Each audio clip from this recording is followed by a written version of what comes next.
Networks presents the Premier Equipment Rentals pregame show.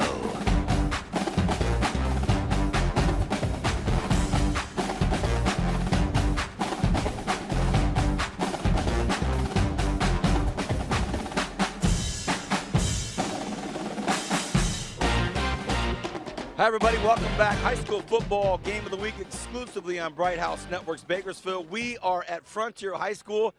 A rousing, wild, festive junior varsity game just finished. So if that is any indication of what we're expecting tonight on this new big Northwest rivalry between Frontier and Liberty, get ready tonight. I'm Vance Palm, joined by our captain, Brian Adams, our rookie, Matt Alvarez. Well, Matt, the thing about Frontier is, and I'm saying it as it's happening, loudspeaker, loud music, new school, but this is a rivalry already 2 or 3 years old that has a lot of history to it, a lot of hard hitting. Your take on the Liberty Patriots? Liberty's a relatively new team, like Frontier is. You know, Frontier is obviously more new, but Liberty has a lot of good players there, led by their running back, Carson Moyer, the senior. He has 8 touchdowns on the season already. Cody Renz, their junior, 28 of 54, 411 passing yards, but only 1 touchdown. So look for them to keep the ball on the ground tonight, Vance. Well, let's hear from Coach Mills and these Patriots.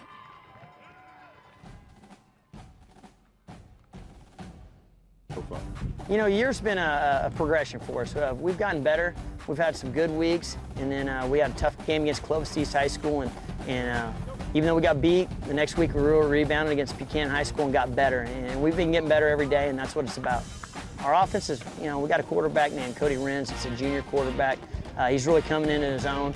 We got a strong offensive line led by Doug Blackstill, Cody Temple, Frankie Hurtado, and Brian Wiltmer. Those guys are all seniors, and they played for us last year on the offensive line. And then also penciled in with those guys is a guy named Willie Fiddler, that's a junior, and Greg Bolts is a senior, and Jason Dick. Our defense, it's been a work in progress right now. We've been doing some alignment assignment. We're getting more discipline on defense, which should help us be a little more successful in league play. We've had some success, but again, our league, you're gonna have to bring your A game every single night on defense. Well, the keys of the game on Friday are obviously we need to make sure we take care of the football and not turn it over. Penalties, you know, we got to eliminate those things. No mental mistakes. Mental mistakes kill teams, and we've been getting better from a discipline standpoint, and hopefully that's going to show Friday night. Thank you, Matt. Look forward to you and I being up on the Premier Equipment scissor lift tonight. I can feel it coming to the edge of night. Phil Collins setting the stage, Captain. Oh, and they announced Bright Out all the synergy together now. Hey, Cap, we've watched Frontier last year with Matt Darr and company and do some great things. Josh Legaretta. Darr's gone, Legaretta's here, but what about this coaching staff? You know, Coach Cornford, Mike Lewis, some of these great football minds here tonight. It's a heavy night for Frontier. Well, Vance, it definitely is. The one thing they've had success is because they had Coach Cornford and staff. They've had success at West. They're having success here at Frontier. Now, offensively, they're a juggernaut so far this season, 37.8 points. Legaretta's throwing the ball almost 1,000 yards. Receivers, running backs, they have a tandem at the running back position that's going to put up a lot of yardage, scores. B.J. Nars, they're a big play guy on both sides of the ball. But defensively is going to be the question for them. Looking forward to it. Let's hear from Coach Cornford right now. Well, when we're playing Liberty, we know they got a big, strong offensive line, and we're going to have to do our best to win first down, trying to hold them 2 yards or less on first down, make them into longer yardage situations, and hopefully force them into passing down and make them somewhat predictable. But they're very good at preventing that, and so, again, I think the key is winning first down. I think the obvious strength that Liberty has is their offensive defensive lines. They're full of big, strong guys. They're going to be playing college football. And, boy, that's a recipe for success in high school football. You know, they've got depth at a lot of positions, too. So, you know, weakness-wise, they got good athletes. They got good linemen. They're a pretty darn good ball club. Offensively here, we're doing great.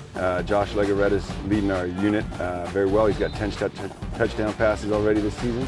Deshaunte Weber and Bryson Lockwood are a two-headed monster there at a running back spot.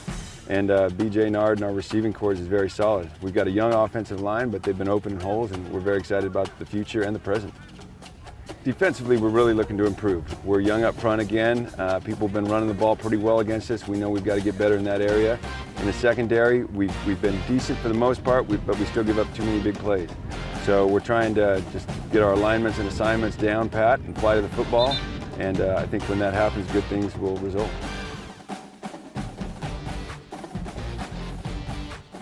Thank you, Coach Cornford. Brian, thank you. In a moment, your take on the overall football game here. Well, Matt, we've had a very different game every single week. Every week has been a different game, but tonight, you're looking at two teams that are pretty similar in styles, records, location, geography.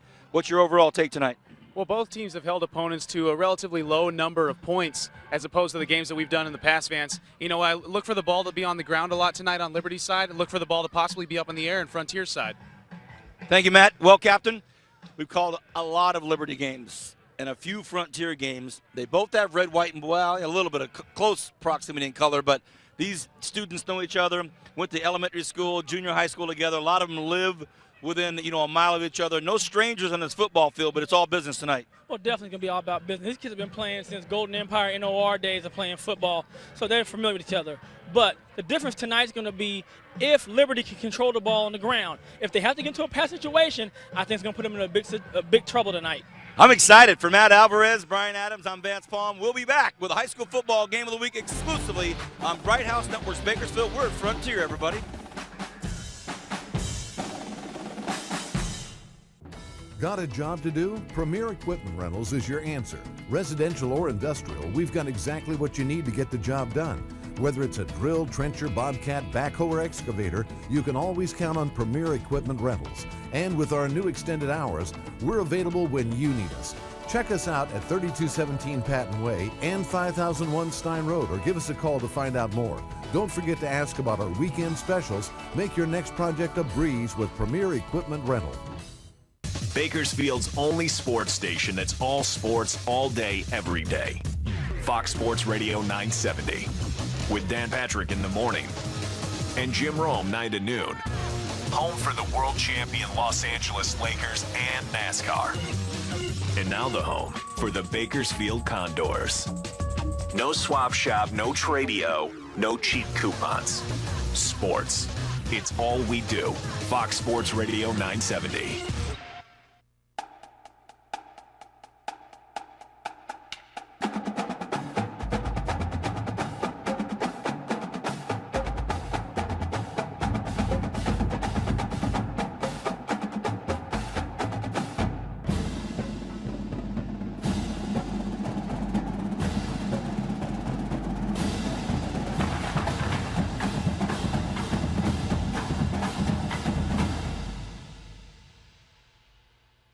Get in the game. The Friday Night Blitz is on. Friday Football Extra. And it's a complete football package on Sunday night after the NFL.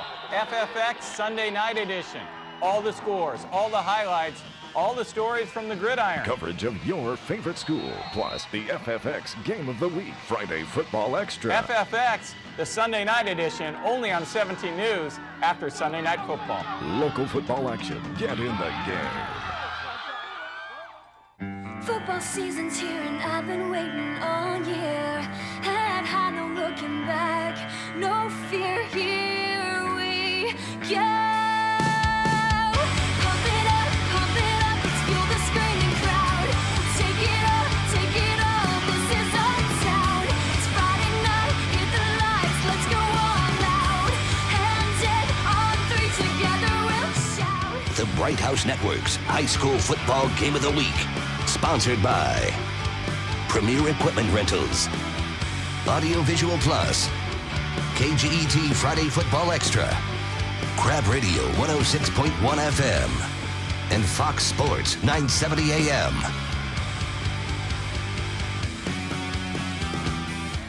Welcome, everybody. Here we are. It's the first ever Black and Blue Bowl, the inaugural Black and Blue Bowl. Not the first time these two teams have played, obviously, but they've started their own tradition, the Black and Blue Bowl, here exclusively on Bright House Networks, the high school football game of the week, shown in its exclusivity.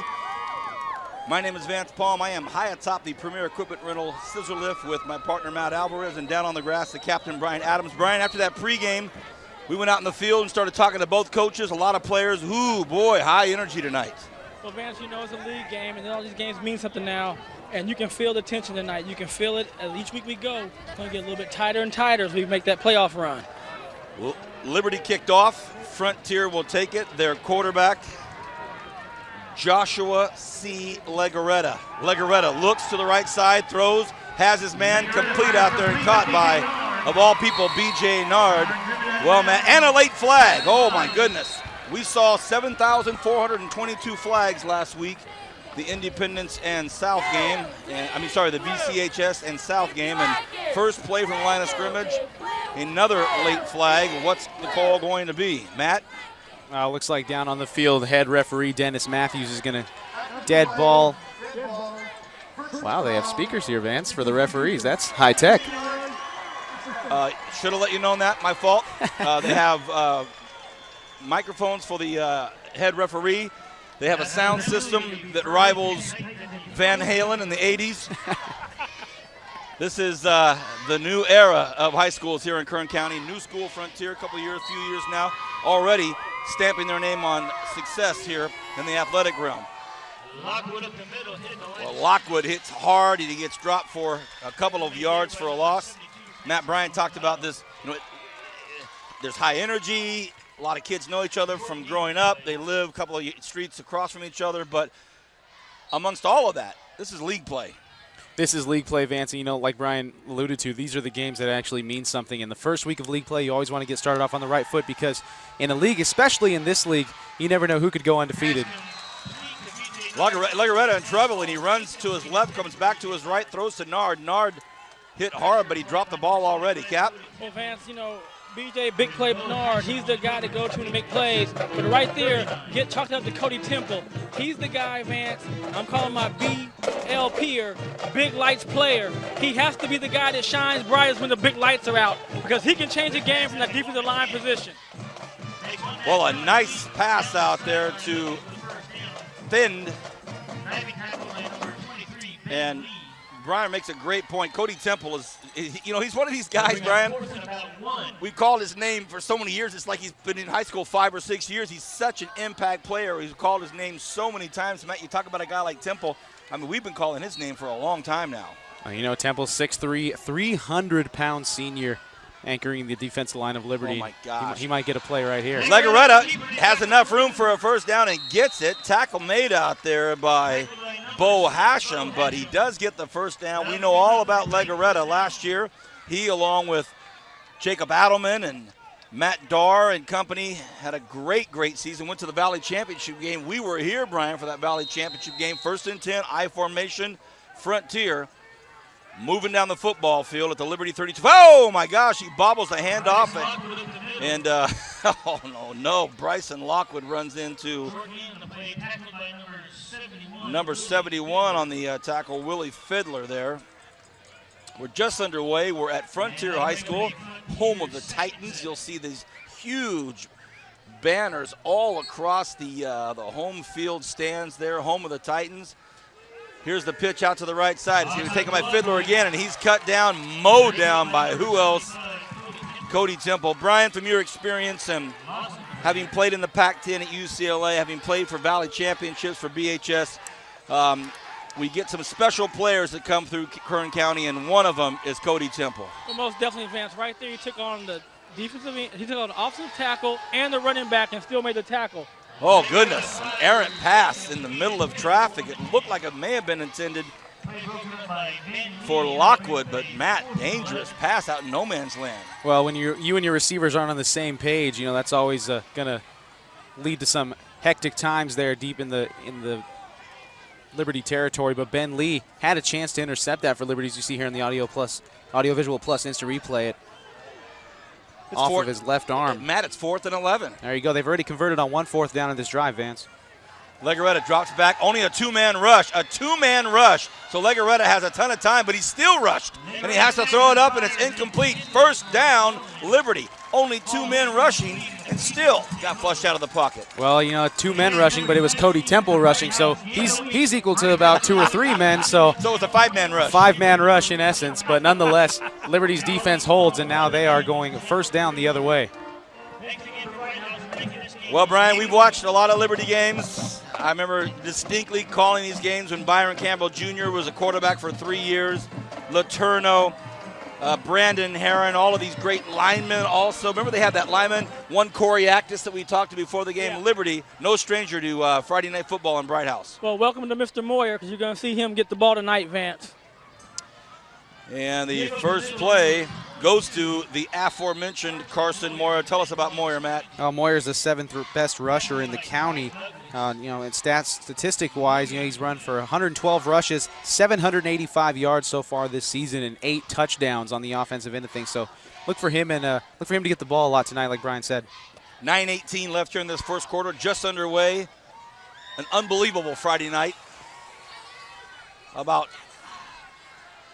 I would say, a half moon. Right about a half moon on October 15, 2010. Look at this. It goes to the right side. It's beautiful play. He's got a lot of room, and that is, of course, Kenny Davis. Kenny Davis, a sophomore who's going to get a lot of time tonight as well. You've got Moyer back there. You've got Davis back there. And now Moyer comes back in. Huff goes in. Renz goes in. You see here on the Audio Visual Plus instant replay, just an end around to Davis. And boy, Vance, we could see it up here. That hole was just gaping, and all he had to do was just run, and he ran his hardest, got just about to the 48-yard line of their own half of the field. What a matchup tonight. The visiting Liberty Patriots and the inaugural Black and Blue Bowl. That's what they're calling this. Moyer has it. He's in trouble early. He's in trouble often. And he gets maybe 1 or 2 yards. And nice job by that Frontier defense. Well, it was a good play by Colton Foster, listed as a freshman, 6'2", 240. He was in there. He's the one who got first penetration for Frontier on that play, able to knock Moyer off balance and make him cut it to the inside. But number 56 for Frontier, listed as a freshman, Colton Foster. But, man, that's a big freshman, 6'2", 240 pounds. 6'2", 240 pounds. And I was a freshman. I was 5'8", 112. Under 8 minutes already. We are rolling through this first quarter. Look at this. Tyler Raper back there. It looks as a decoy, but Moyer almost broke it. Almost broke it. Brought down out there by Bryson Lockwood. Ooh, that was almost a big game, but it brings up third, and I would say about 3. A shoestring tackle for Lockwood, as you see here on the Audio Visual Plus instant replay. You got the big lead blocker in Tyler Raper to follow, and he opens a big hole for Carson Moyer, and Lockwood, a great job to prevent a score there by Moyer. Again, Raper right there in the middle of the I formation. Moyer behind him on a 3rd and 3. Moyer gets the handoff, and he battles his way to a first down. That's a nice play. Oh, boy. Well, a good run by Moyer there. Good play selection. You don't expect them to deviate a lot from the run because they haven't really passed the ball a lot this season. Renz has 411 yards, but they only have 1 touchdown through the air, so look for Liberty to keep it on the ground a lot tonight. By the way, Q Bean, I guess I should mention the quarterback, Cody Renz, behind center. He has 1 back behind him. That's Moyer on a 1st and 10. Under 7 minutes left to go in this first quarter. Renz is going to put it in the air. Has a man open, has a couple of men open, has a few men open. It was intended out there by Preston Johnson, and Renz took a hit as well. Brian, what'd you see? Well, Vance, what I didn't like was the one-handed grab by the receiver. I'd rather you lay out and put 2 hands on it. If you can get your forearm on the ball, you can definitely get 2 hands on the ball. So you got to help. Remember, receivers have to help the quarterback. The quarterback cannot throw a perfect pass every time. Under pressure, he puts the ball that's catchable. He must come down with that one. Ross Huff was wide open on the left side. The DB bit came up for the run, and Huff was open, but now that brings up 2nd and 10. Great point, Brian. Now Huff split way out to the left side, and see what he does. They hand off. And it's given to Keith Deaton, and he's thrown for a loss. Well, that's 2 quick plays that have ended in no gain or a loss for Liberty now, and they're stuck with the 3rd down at Frontier's 42-yard line here with about 6.5 left to go in the first, and look for them to go to the air here on 3rd and long, Vance. What a nice crowd, both sides filling up their stands. As the game gets underway, we are at Frontier High School. This first quarter moving along. I can see Friday Night Lights all over the west side tonight. Centennial hosting Stockdale. Renz in the shotgun, has Moyer behind him. He goes to the left. Moyer's going to block for him. Renz in trouble, looks back to his right, has nobody to go to. He's going to be brought down to the 38-yard line, and that'll be well short of a first down. Looks like Liberty is going to have to punt the football. Captain Brian Adams. Well, you know, Vance, that's exactly where you want Liberty after the Frontier Titans. You want them in 3rd and long. They have not shown so far this year they're a great passing team. So you want to put that pressure on the pass. If you allow them to get their running backs going, they can really cause some havoc for you. Thank you, Brian. Angel Marcical will do the punting. 2 return men on the punt. And it's a beauty. And it's kicked to the corner. And it's taken, and it's not far caught. So, oh my goodness. Weber looking for some room. We know all about Deshante Weber. And he's brought down out there about the 25-yard line. But oh my goodness, Deshante Weber. Matt, we've called a lot of games with that name as well. D. Weber. Well, Deshante Weber has 3 touchdowns on the year as a running back for Frontier. He's gone for 458 yards, which is the team lead for the Titans. But, yeah, he's dangerous when he's back there returning the ball. You know, he ran about, let's see, he picked up maybe about 10, 15 yards, but he ran about 50 on that play, Vance. We've seen a lot of that this year. East-west running. Yeah, we've seen a lot of that this year. And I mentioned we see some Friday Night Lights. One of the great things about standing up on these Premier Equipment Rental scissor lifts, one of our great sponsors, is we get to see Centennial High School. We look back over there and we see, I think that is, if I know my direction right, it could be Bakersfield High School. Is BHS at home tonight? Here's the 1st and 10. A long pass out to the right side. Oh, goodness.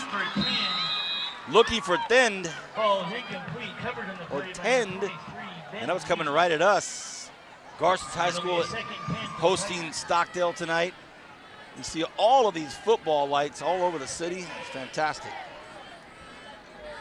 Man, that was a long pass coming right at us. Yeah, Legarreta had Tend open on that play, but once again, you know, it looked like he kind of got a little case of alligator arms at the end there, Vance. Legarreta rolls to his right. This one is, well, should have been caught. Lockwood out there, and the normally sure-handed Lockwood. Goodness gracious. Well, you know, guys, if I'm a linebacker on Liberty and I'm playing behind Cody Temple, he just had 3 guys go to him. I should be making plays all night long, whether it's passing or running. I should be able to make a lot of plays. He's taking out 3 guys. So these linebackers and the support guys have to make some plays. Here's Temple, straight shot. And he had a straight shot, so an incomplete shot. And oh my goodness, Cody Temple had a direct shot at Legarreta. And I can tell you this, Kern County, in the first 6+ minutes, nobody can handle Cody Temple right now. Nobody. Well, they don't have a chance. And again, Vance, we talked about this before. At his size and athleticism, he's in the class by himself on this field tonight. You know, I think that play was designed that way, Vance, to where they would let Temple have a free run at Legarreta, and he just missed on the shovel pass there. But that takes too long. Legarreta's going to get hammered. Well, he's going to get hammered anyway. Oh! Oh, my goodness. Averting disaster. Coach Mills. Little case of the butterfingers there by Kenny Davis, the 5'9" sophomore. Maybe a little league jitters there, your first time on varsity. Coach Mills didn't look too bothered, called his offense over on the sidelines right below us and said, we've got the ball, let's go. That's one of the ones you don't say anything right now. You just talk to him in films on Monday. Hey, we got the ball, let's start going. It's like a golfer that hits a bad putt and he goes, oh, what am I doing? And it goes in the hole, you just walk off the green like, what are you talking about? That was going in the whole way. 4:44 left in this first quarter as Renz comes out to lead this Liberty offense on a 1st and 10 from their own 30. Moyers to his right. They hand off to Moyer. Moyer looks up. He gets hit hard at the 35-yard line and brought down. Once again, you're watching high school football game of the week in its entirety, exclusively on Bright House Networks. We are packed, absolute packed stands. Right behind us is the Liberty Traveling Band. On the other side is the Frontier Home Band. Myself and Kevin Willey looking forward to some big-time halftime show by the Frontier Big Blue Marching Crew. And you know, Vance, he's led by a guy we both know, Mr. Douglas Kelly. Douglas Kelly. Renz out to the left side. Perfect screenplay. Oh, Moyer has a ton of room. He's hit hard, but he picks up a first down. Make no mistake about it. Moyer's getting some big yards, but he's paying the price. Some big hits. Or I should say, he's taking some big hits, but make no mistake about it, he's getting some big yards. It was a beautifully designed screenplay here, as you see. Renz firing it off to Moyer. Then look at the downfield blocking. Look down there, number 55, Jason Diffie, just missing that block. What a hit. But Moyer still able to pick up the first down here just over midfield. Oh, man. Who was that laid the wood? I think that was B.J. Nard. Man. Renz. Moyer. And puts it up to about the 42-yard line. Boy, sure nice calling these games when the PA announcer calls the games too. You just kind of copy whatever he says, huh? And with that PA system that they have here, you can hear it in South Bakersfield. What kind of gig do I have, man? We could all sit at home and do this one, huh? It's like East High School. Same up at East. You know, you call the guy's calling the game about a second ahead of you. We'll just pipe him in, and I'm going to go grab a pizza. 3:14. Renz has Moyer to his right, split everybody out as far as receivers. He goes to the right side, kicks it this time out to Jonti. Number 28, Corbin Jones. Attacking the play by Clayton Douglas. Even 3 minutes. And you know, Vance, one thing I'm noticing right now with the Frontier defense, they're almost doing a bend, don't break type defense. But you know, if I came into a game, and you gotta think Coach Cornford's been doing this for a great long time and did a great job, but I almost, if I have guys that can lock up and cover, I might go to the 8-man box and really put pressure on that running game and force them to pass. Because those kind of passes right there, if you're locking up man-to-man, you're going to eat those up. Well, Brian, it's a great point, and you mentioned the Coach Cornford. Both teams just extremely well coached. Moyer now in trouble, and he gets run out of bounds hard and hit hard. Head coach Rich Cornford for the Titans, head coach Tony Mills for the Liberty Patriots, and a slew of all-star assistant coaches. Yeah. Goodness gracious. You know, and Vance, that's exactly what I'm talking about. You might as well sell out and blitz on the run because you know they're not a great threat passing. Make them throw the ball and beat you with the ball downfield. And that's something that they haven't proven that they can do this year. Like I said, only one passing touchdown as opposed to 3 interceptions on the season for Cody Renz. How about our two principals for Frontier? It's Jay Sullivan. For Liberty, it's, are you kidding me? Libby Wyatt. Give to Moyer up the middle. Moyer, hard cut. Wow. Hard right through the defense there. Great job by Carson.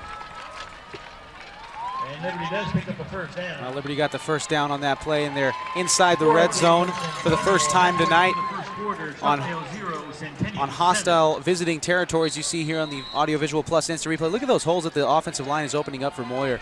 I mean, it's been like that all night, Vance, and you know, Moyer, all he has to do is run, take a couple big licks, but tough kid. 1st and 10, 1:42 left here in the first quarter. Renz looks at Moyer, says, go ahead, big fella.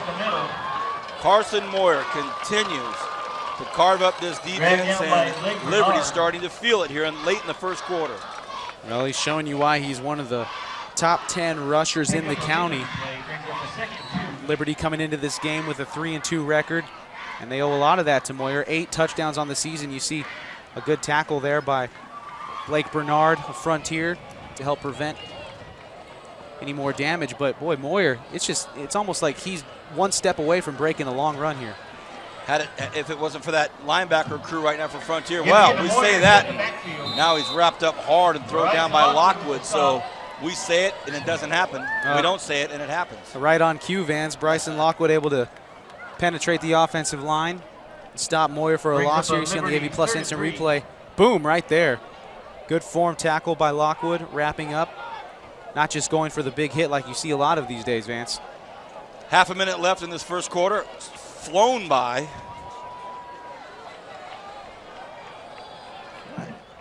What? Moyer cuts up the middle. And he's brought down. Probably picked up the first down or very close to it. Now it looks like that might be the last play of the first quarter here, Vance. Well, they're going to blow the whistle and do the measurement before the quarter ends. Now it should be a close one. It looks to be Looks like the ball is spotted just inside the 9-yard line of Frontier. It's 3rd and 3. Well, it was 3rd and 3. Here's a great shot of you right there, and it looks like it's a first down. So first down, Liberty. And the ball is on the 9-yard line, so it'll be 1st and goal from the 9, and that's going to do it for the first quarter. Wow, what a start. No score, but a lot of great plays, a lot of hard hitting. Bright House Network's exclusive high school football game of the week. Hope you're enjoying it. I'm Vance, he's Matt. Brian down on the grass. Back in a moment with the second quarter.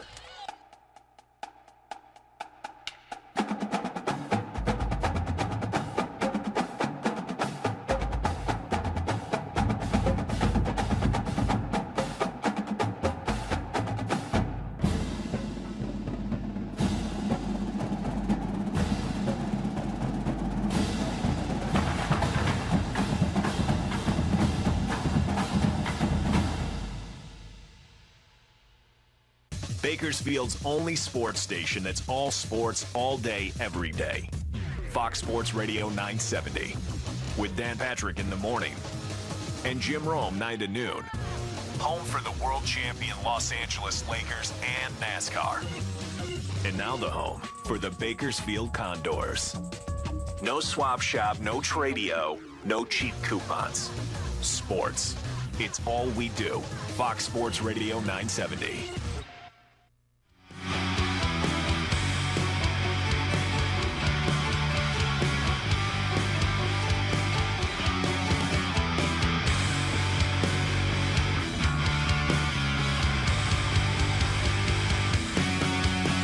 We're back here for the start of the second quarter. No score as Liberty is deep inside Frontier territory on the 8-yard line. They picked up the first down on that last measurement. Renz in the shotgun with Moyer behind. Renz looking. There's a big blitz coming, and he's going to be sacked at the 20-yard line by Adam Hoyt. Or Neil Ashby, rather. Ashby getting in great penetration there on the otherwise impenetrable Liberty offensive line, and that's going to be a big loss there on first down, Vance.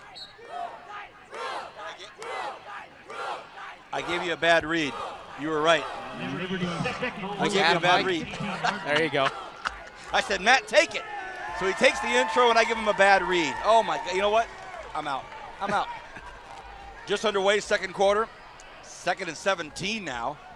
Renz looks up. Oh! What a hit by Mitch Johnson. And Brian, I would say that's a candidate for the Crab Crush. Yes. Zach, I hope you're watching that. Hey, that's a candidate Put for that the one in the Crab can. That's what you want. Perfect form. Formed him up and drove him in the ground. There'll be no premature Crab Crush call tonight. We're waiting until the last second of the football game. Oh, my gosh, Mitchell Johnson. Hey, next chance you have, Zach, we have to see it. 3rd and 15. Renz looks over at Moyer. In the shotgun. Kenny Davis goes in motion, then gets settled over there on the left side. Renz takes a big hit, but he's complete. What a great pass, and it's caught and complete out there, and it's almost, and is it? Touchdown! Juke scores for the Patriots. What a play call. Well, what a play call indeed, Vance. They had Corbin Jounty coming across the middle, picked it up on the run, was able to juke a few defenders. He got into the end zone. Touchdown, Liberty. They go up big. And it looked like it was going to be bad for Liberty starting off that drive, starting off the second quarter. They had a first down, went backwards, second down, went backwards, and then on third down, they bust out for the big play and the icebreaker here at Frontier. We'll take a look at it after this PAT. As Garcia up and through 7-0. So the visiting Liberty Patriots come in and put one on the board. Wow, that was a really nice play and a touchdown. Corbin just ran it perfectly and boom, wow. You see him, once he evades that first defender, all he has to do is just make the moves, and then he powers through. You know, I would have liked him to just buckle down and lower the shoulder and get into the end zone, but you know what? He got into the end zone any way he could, Vance. For anybody that watched that. Spoken just like a punter, man. When you get by the goal line, partner, you got to put the ball over the line. That's what they call a touchdown. You got to touch it down there, man. 10-24. Can't be conservative like that by the goal line. 10-24 left in this first half. And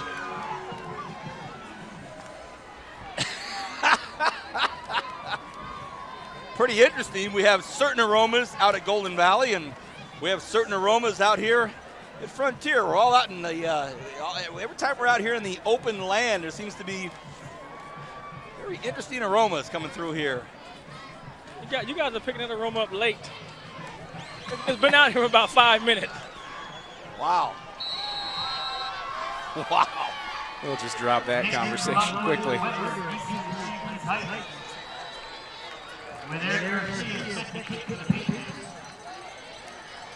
So Garcia, it's a good weapon to have here for Liberty as Garcia kicked the last one in the end zone for the touchdown, or for the touchback rather. Here we go. 7-0. Liberty leads, and they're kicking off to the home school of Frontier. And that is, again, going to be touched back. 9 yards deep, in this Liberty defense hasn't really yielded to the Frontier offense, so when you give them 80 yards to go. Hey, fellas, you know, we've been talking about quarterback this year and running backs, but Vance, you know, we've been doing this for quite a while. I don't recall this many kickers kicking the ball on the kickoffs this deep into the end zone. There's been a lot of them, Brian, and you know the elevation of that part of the football team at the high school level now. You know, I talked to Matt about this off the air last week about, you know, just the dynamics of the kicking and punting game and the scholarships that are at stake and the full rides, and you watch these great programs and these great kickers, punters. I agree with you. 1st and 10. Legarreta overthrows the intended receiver, Triton Douglas. What are you saying? What is all these hand signals are giving me? It looked like that ball was tipped, Vance, coming out of the hand of Legarreta. If we could get a replay of that, we'll see the defensive end maybe getting his hand up, tipping the ball before it got to his intended receiver. No huddle offense. Legarreta. That one is tipped. Oh, my goodness. That one was certainly tipped, and it floated right in the middle of the football field. But just like that, it's 3rd and 10. That's a dangerous spot for the ball to get tipped, as you see here at Legarreta. This is the first play, and it did get tipped off the hand of number 71, Willie Fiddler, by Liberty. And then the play that just happened, another defensive lineman able to get his hands up in the air and knock the ball down. They go to the right side in a quick pass, and it's caught. And Nard's going to try to battle up for a first down. He'll be 4 yards short. They're going to have to punt this football. Brian, you know, we know Josh Legarreta well. He's kind of a household name here in Kern County. I would consider him a pretty big name at quarterback this season. Early struggles. You know, Vance, I mean, so far right now he is struggling, but it's just not him. He's thrown some passes, guys that drop balls. You're right. Had a couple tip passes. And it all goes together, and just for a quarterback, it's about rhythm. And you can get him off the rhythm sometimes. You can maybe shake him up and get the confidence shaken and have them have a shaky game. But he has so much experience, I don't see that happening for him long. I think he'll settle down and make the play. Oh, what a big booming punt. A huge punt. Oh, did it hit him? Did Kenny Davis touch that football? Oh, my goodness. That was a close call for Kenny Davis. Wow. You know, Kenny Davis has made some questionable return tactics tonight. If you're going to let that ball go, you got to get out of the way quick, because you know, that ball bounced maybe a yard in front of him, Vance, and just imagine what Coach Mills would have been saying to him had that ball have touched him. Well, you know, one thing that punt returners got to understand is high like that, that's catchable. And you have to come up, fair catch it, because you're not going to make a return. He made no effort to fair catch it. And being young as a sophomore, he'll get better at that, more adept at it. But it's just reading the ball. You see the ball. When the nose of that ball hangs up like that, it's not going to turn over, so you're going to have time to get under it. And actually, it's an easier ball to catch than when it's coming down and gets that good spin on it, like the one that went through his arms. That's a great point. If it's high, fair catch it, get it over with. 9:21 left in this first half. 1st and 10 for Liberty. They held Frontier on a 3-and-out. Handoff goes to Moyer to the right side. So we've seen a lot of Carson Moyer tonight, to be expected. We'd like to thank our sponsors, Premier Equipment Rentals. Again, best seat in the house Matt and I have. How about Audio Visual Plus Replay? How about our media partners, Crab Radio, Fox Radio, KGET, Friday Football Extra. Woo! We're rolling this year. You know, we've seen a lot of Carson Moyer, but we've also seen a lot of Bryson Lockwood on the defensive end for Frontiers. He's the one who came up with that last tackle that, like, it lost maybe about half a yard for Liberty. 2nd and 10, Moyer behind Renz. Renz gives the ball to Moyers, and he's hit at the 25-yard line, gang tackled. Well, I shouldn't say tackled. He never really went down until the very end. He's a load. Oh, that's another big hit there by number 15, Mitch Johnson, one of the team captains. He's the one who made that big wrestling takedown hit down here at the 20-yard line on our side of the field, just on Liberty's last possession. But it's going to bring up another 3rd down here. You remember what happened the last time Liberty was faced with a 3rd down? They hit Corbin Jounty for a big pass touchdown. So we'll see what they come at it here. 3rd and 8 minutes left in the half. Renz fakes the handoff. He gets flushed out of the pocket, rolls to his left, throws to his right, and it's caught again by the same guy, Jump. He's looking for a nice run after the catch. 1st down, Liberty. Boy, it's a nice play. Really nice play. Well, they go back to their bread and butter, their 3rd down bread and butter, Vance. And we hit it right on the head. Jounty able to get open. You see here on the Audiovisual Plus instant replay, the play fake and then the rollout to the left side. And Renz was firing off his back foot, but he still fired a perfect ball in there to Jounty, who was able to pick up. Look at that straight arm right there on B.J. Nard. And it's another 1st down for Liberty here, back in business. Well, fellas, too, the secondary right now for Frontier has to decide to step up and make tackles. They just can't keep letting Jounty just keep catching the ball and beating them 1-on-4. Oh, fumble! Pick up by Adam Howe. Titans take over. Who is the it? 18-yard line. Frontier football. Oh, my goodness.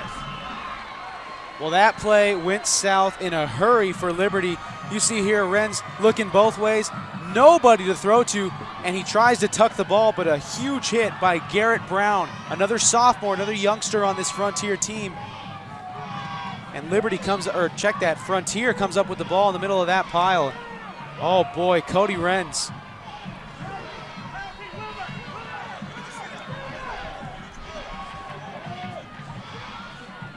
Seven and a half.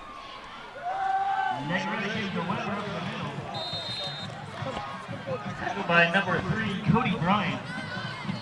Short gain on the play. Let's take another look at that big play. I want to see that replay again. That could be a very pivotal play in this football game. Here you go, Matt. And you see Renz looking both ways. Boom! Big hit. And you know what? At that point, what do you do if you're Cody Renz? I mean, you got to throw it at. What are you trying to do, Brian? You throw it at the defender's leg? He's trying to throw a screen, and you watch the pros and the college guys, when it gets blown up like that, they'll throw the ball down at the receiver's feet. He has to throw it towards the receiver, towards his feet, and try to get rid of the ball. That's about it. Or he has to just take it down and really tuck it tight and take the loss. We are at Frontier High School. That was the voice of Brian Adams. The other voice is Matt Alvarez. I'm Vance Palm. And we are having a blast here tonight. A very heated contest. How the ultra cliches come out tonight. The energy is electric. Remember, $5 raffle ticket. Look for the ladies in the stands with the buckets. It's palpable. All of those great cliches. It is that way tonight. Packed stands on the visitor side for Liberty. Absolutely packed stands for Frontier. We are on the northwest side of the city, no doubt. And it is a 2nd and 9, 7:12 left here in the first half. And there's a look at the Frontier sidelines. There's head coach. Well, no, it's really not head coach Rich Cornford. That's the Patriots sideline. The inaugural Black and Blue Bowl. Here we go. 2nd and 9. I formation. It's going to be a pitch pass. They think. Oh, my goodness. He's a birdie disaster at every chance. Oh, man. Bryson Lockwood trying to get a pass off. He had no chance, Matt. You know, I don't know if I saw anybody running down the field, if I saw any receivers down the field on that play. Brian, did you see anything? You know, I couldn't see anything, the advantage I have, but I think they were just well covered. Well, that brings up a quick 3rd and 6. They waste no time. Legaretta wants to go to the air. He throws it out, and it's a poor pass, and it's at the ankles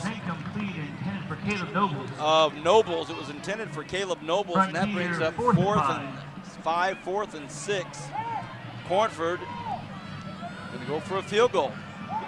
Well, here we go, Matt. What a story here for our kicking team, or PAT team. Well, they're going to bring out the kicking unit here. It's get a number on the. So our kicking professional guru, give us some heads up, give us some insight on this field goal attempt. Oh, this looks like Daniel Carrasco going to attempt this field goal, 5'9" senior. The snap, the hold.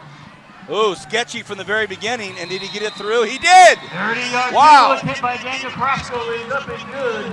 So that was a 31-yard field goal that's up and good, and it puts Frontier on the board. Wow, great job by Matthew Brown to pull that snap down and get it ready in a heartbeat. Wow. Oh, good job indeed. But, you know, one of the things that that I was talking to you about in the pregame, Vance, is that they have 3 kickers listed on their roster, Vance. 3 kickers, one of them Daniel Carrasco, the other 2 Hallie Meadows and Amanda Bennett. Had a great chance to talk to Hallie and Amanda before the game, 2 of the kickers, soccer players on the girls soccer team here at Frontier, and it was great talking to them. And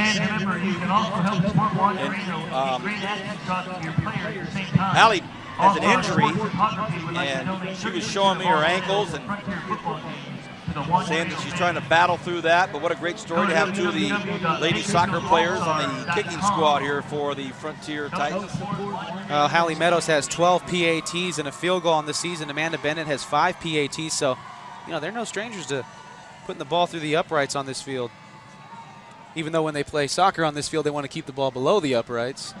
I asked them, how's it going? How do you like playing with these guys? They gave me the shoulder shrug. They gave me the shoulder shrug. Soccer season's right around the corner. Right. And no, they did say it was great. They said it was great, but they gave me the old,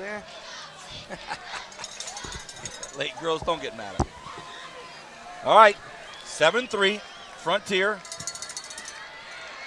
Another deep kick, just like Brian said, man, these balls just keep going. Next week, we have some options. We've got some options next week. We don't know where we're going, but we have some options of where we're going next week as far as high school football game of the week. Going in the second week or third week of league, depending on where you're looking at, but don't know exactly where we're heading yet. What kind of options do we have, Vance? Well, one of the stories I keep hearing about is that Upper East Side rivalry between Garces and Highland. A lot of old players from those old schools. 6.5 left here in this first half. Oh, Renz almost gets tackled at the line of scrimmage. Now Moyer has it. Moyer has room. What a hard run and a big first down. He almost was brought down out there. Well, you'll see the big block by Brian Wilmert, number 66 on the O-line. I think that's what you were owing about, Vance, was one of the players went down right on the O-line. If we get a replay of that, you'll see Wilmert just absolutely cut block as the right there. You see the defensive lineman going down as Wilmert was able to get a good cut block, and that really boosted Moyer to that big run. He did pick up the first down. Renz, I formation. They're going to go to a new running back this time, and same result, just a hard, big run out there by Henry Cordova. Cordova gets about 8 yards. They look right below us. Mason Otten, there's a name we've called numerous times on High School Football Game of the Week. Mason Otten doing some practice. Do another one. Come on. Gotta go fast. Punt returns. Who is that? Is that Carlos Anguiano? That's the great Carlos Anguiano I hear in our microphone, in our headsets. 2nd and 2, 5.5 left in this first half. Frontier up 7-3. Cordova again on the handoff. Cordova gets some room. He's heading for Brian Adams. He gets brought down to the 28-yard line. Oh, that's a nice run. Finally tackled by B.J. Nard, but exploded through the line. Man, you're seeing right now why at any level of football you want a great running game, because they are just wearing down the Frontier defense. Now they've been playing a lot of defense, and they're opening up huge holes. You see right there on the replay, and there's just nowhere for Cordova to go but straight ahead. And B.J. Nard once again stops the touchdown with a tackle. Frontier very happy to have B.J. Nard back there in that defensive backfield. 5:12 left in this first half. Liberty in the neighborhood. Renz has Cordova with him. They give it to him again. This time Cordova hit hard at the line of scrimmage, but he battles for 4 or 5 more. He was hit exactly at the line of scrimmage, but continued to make something happen. Well, that's Henry Cordova, the yards after contact, and he's going to come off the field, and he is pumped up, Vance. Look at him coming towards the coaching staff. I guess so. He is way pumped up as you see Cody Renz back out on the field, and that run right there on the AV Plus instant replay, boy, he's just a hard runner. You know, he hits the hole hard, and he was able to break free a couple of runs ago, and you see he has, I don't know if he has that breakaway speed, but he sure got the power to burst through the hole. He has fresh legs, fellas, fresh legs. Yep, great point, Brian. There's Moyer after a little bit of a breather. Boy, he's hit hard. Uh-oh. A couple of hard hits very close to him being down. No flags, though. We've had one flag. I think we've had one flag the first play from the line of scrimmage. That's been it. And guess who was in on the defensive penetration? That was number 11, Bryson Lockwood again. So with Frontier's defense, or with Frontier's offense being rather stalled in this first half, Lockwood is making his presence known on defense. But offensively, he's scored 9 touchdowns on the year. So I'm sure Frontier's not accustomed to having a 3 on their scoreboard this late into the second half. Moyer comes off the field and talks to Corey Atkins. What a great asset to have him. I shouldn't have said it, a flag on the play. Cordova gets to the end zone, and officially, we don't know if it's a touchdown yet. He did get across the goal line. It's been called a touchdown by the back officials or the deep officials, but the main dude is about to make the call.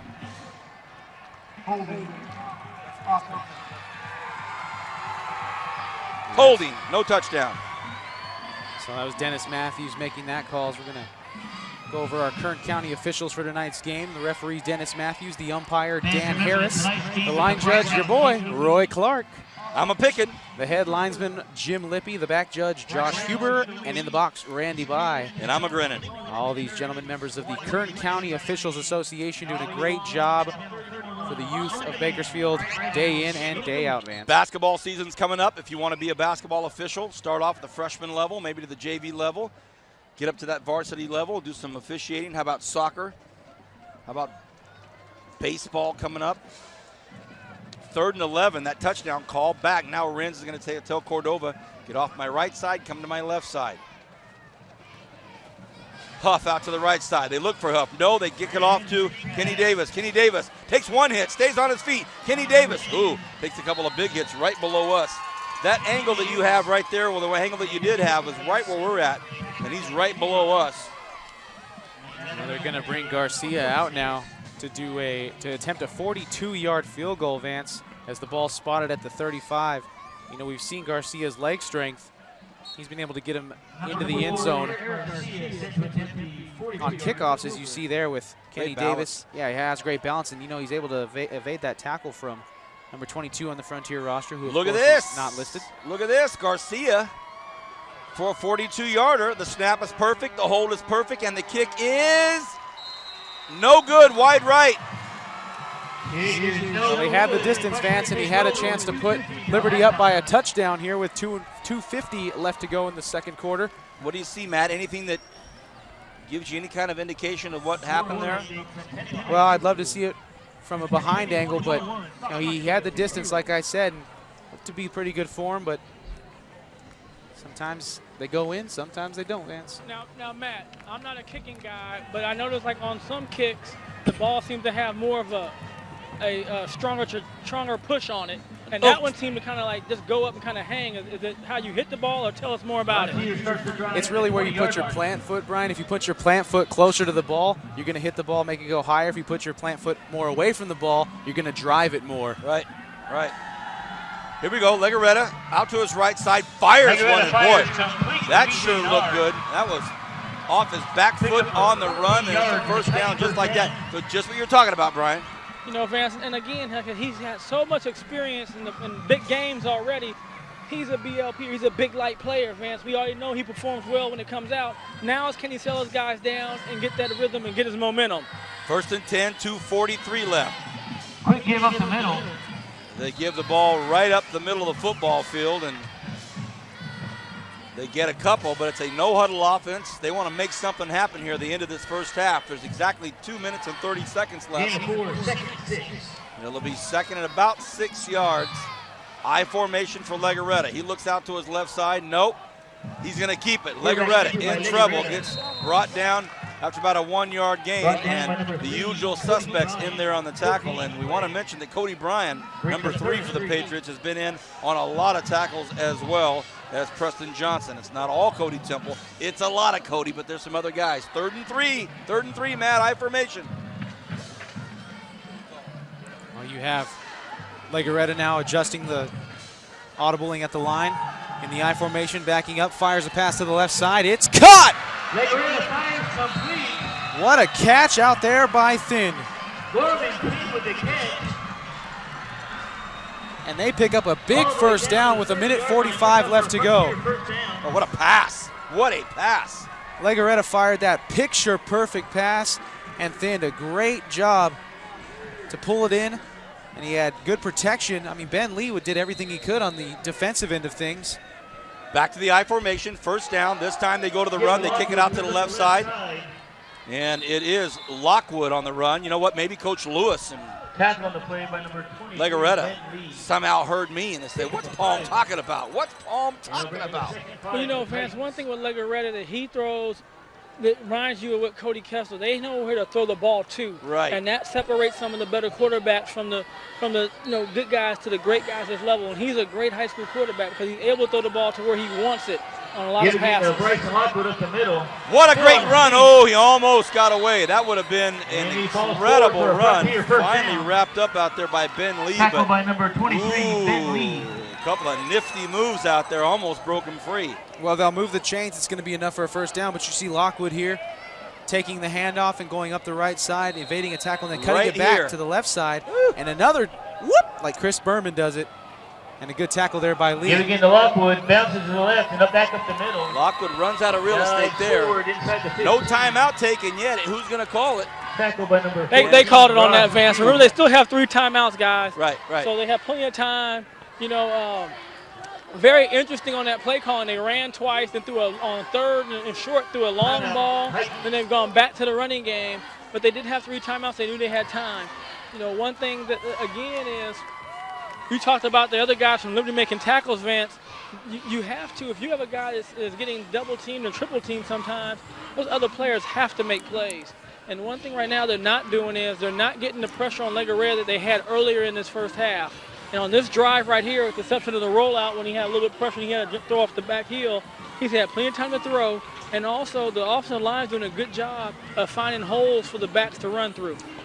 Thank you, Brian. We're under a minute left here in this first half. Head coach Rich Cornford for the Titans, and he has Danny Willis, Don Bernard, Cito Castaneda, Coach Don Turner, and Mike Lewis. Mike Lewis, a legend in his own making. That guy right there is something else. What a great quarterback, one of the all-time greats. Who do you play college ball for?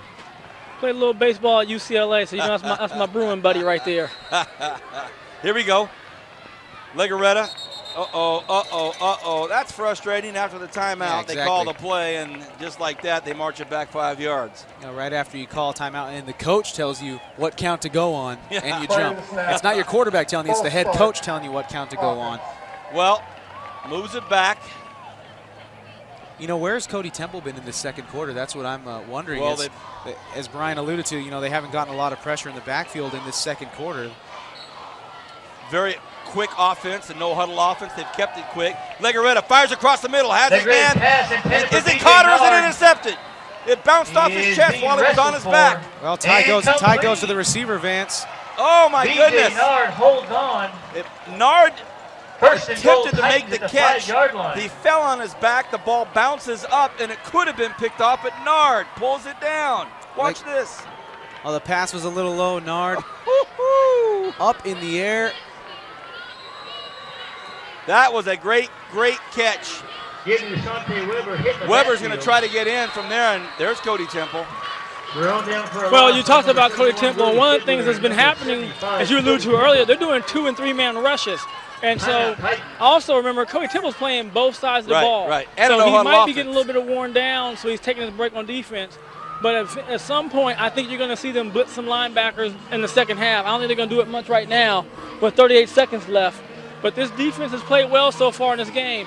This is an explosive offensive team. They've averaged 37.8 points, and they barely have 3 points up so far with about 30-something seconds in the half. So give the defense a lot of credit tonight.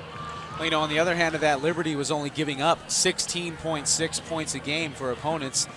And, you know, Frontier was giving up 25.8, so kind of half expected to see a low-scoring game, but both teams were coming into the game, you know, averaging over 28 points a game. So, but you sent us some great stats, and I was looking at the stats you sent me. In games against quality opponents, right, Liberty has given up about 26 points a game. 38.8. That's how many seconds are left here in this first half. Titans from Frontier have the football. They trail by 4 points. Legaretta looks to his right, flicks it out to his right. Is it a touchdown? Oh my goodness, they call it on the 1 millimeter line. Well, if it's not, they better call a timeout, and they do. They do, Vance, right at the 29-second mark. My goodness, even the Frontier crowd oohing and ahhing and groaning. Another timeout taken. Everybody on the southwest side of the football field thought that was in. Even the public address announcer said the 2-inch line. Oh boy. And by the way, I guess it's third in inches. And 2 inches. Right, with 29.2 left. And you're out of timeouts. No, they should have one left. Should have one more. Should have one left. You know, but one thing that I've seen throughout this season so far, guys, is I have not seen corners really lock up when they get to that tight spot inside the goal, inside that 10-yard line. We've seen a lot of defensive backs play soft. And right there, that was a case where the guy played soft and almost got a touchdown. You know, it's hard to fit a pass in once you get inside that 10-yard line. I'd like to see Legaretta run this thing in. He's got the legs. Oh, they try to jam it in. I don't know if it's going to happen. He gets hit hard at the line of scrimmage, and of course it's Cody Temple. It's Willie Fiddler. He did not get in. Time continues to tick. They're not going to call the timeout. They're going to try to jam it in there. 14 seconds, no timeout. 4th down. They pitch it. Should be a touchdown, and it is. Wow, they cut that down to the very end. Deshante Weber. Pretty smart play. No huddle, no timeout. Just get it up and run it in. Touchdown. You know, great call right there. What I like is they already had a play ready to go. Right. That tells you that they practice that. They do that in practice. One of the, again, probably the second best 2-minute drill we've seen this far this year. I can't remember the other game earlier, but somebody ran a great, I think it might have been Foothill ran that great 2-minute drill against Ridgeview when they scored before half. Right. So that's the second best one we've seen, but great job right there. Well, here we go. Hallie Meadows, she's going to kick it in or try. The snap, the hold, and it's almost blocked, but she got it in there. Oh, and she takes a hit. You know, she did take a huge hit there by number 21, Mason Otten. He came in and tried to block it. And if the ball got tipped, then it's... Now look at the Frontier players, guys. Now, it's like your little sister getting knocked down. They don't like it. They were having some words to the Liberty guys. So I expect a little chippiness in the second half. Well, Mason Otten, did he get his hand on it? It is a personal foul, Vance. The penalty is going to be assessed on the kickoff, but, you know, there's really, it doesn't really affect Liberty in as much as that the ball was going to be kicked into the end zone more than likely anyway, and there's only 7.8 seconds, but it does affect Frontier in that, Brian, exactly what you just said. Their kicker goes down, that's like their little sister.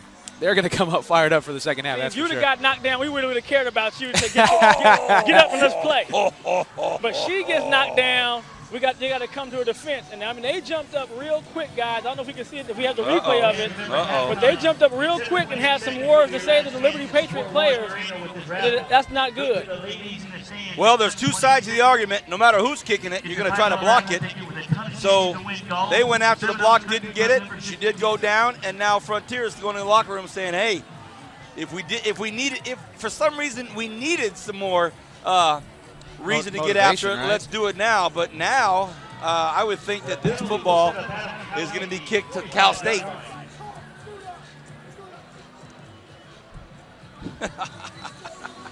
it's teed up at the 45-yard line. I would. Vance, we might be able to put it in the end zone on this one, Vance. I could. Now Carrasco might put this one through the uprights here. All right, here comes the kickoff.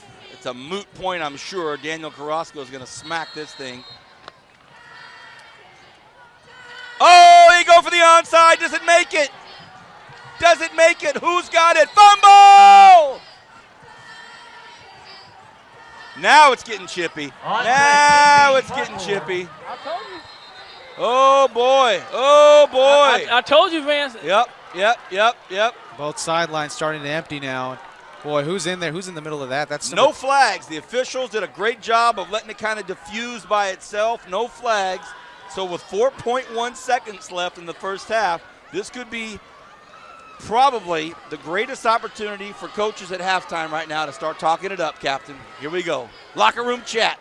Well, Vance, they won't have to say anything on this locker room right now except for execution, because these kids are going to come out sky high and ready to play. You're right. Well, it ends up, I guess Liberty hung on to it. Centennial 27, Stockdale 0. So 10-7. Titans have a field goal lead. You know, Vance, I wish I could rewind time because that thought had crossed my mind. You know, they might do a split kick here because of the fact that they're on the 45-yard line and there's really nothing to lose here with 7 seconds left. Rook. You can't put that stuff on the air like that anymore. You got to just play it off for the next time, Rook. Isn't that great? He said, I wish I could have said it. I wish I could. Matt, if ifs and buts and cherries are nuts, we would all have a Merry Christmas. Here we go. Let's see if, we'll go off camera here and we can watch and see if there's any extracurricular activities as they run off the field. What a second half coming up. 10-7, Titans lead. Back with the third quarter right after this on Bright House Networks Bakersfield.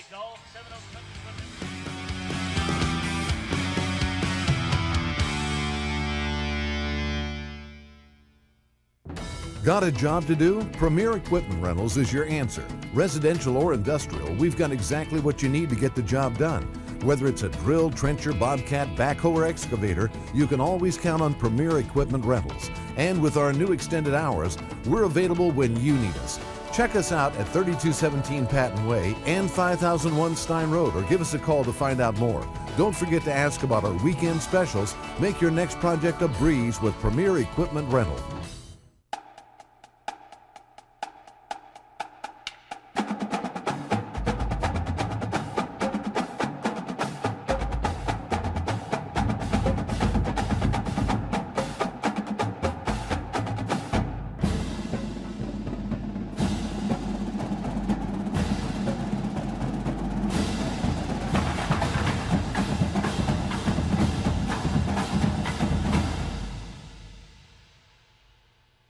Bakersfield's only sports station that's all sports, all day, every day. Fox Sports Radio 970.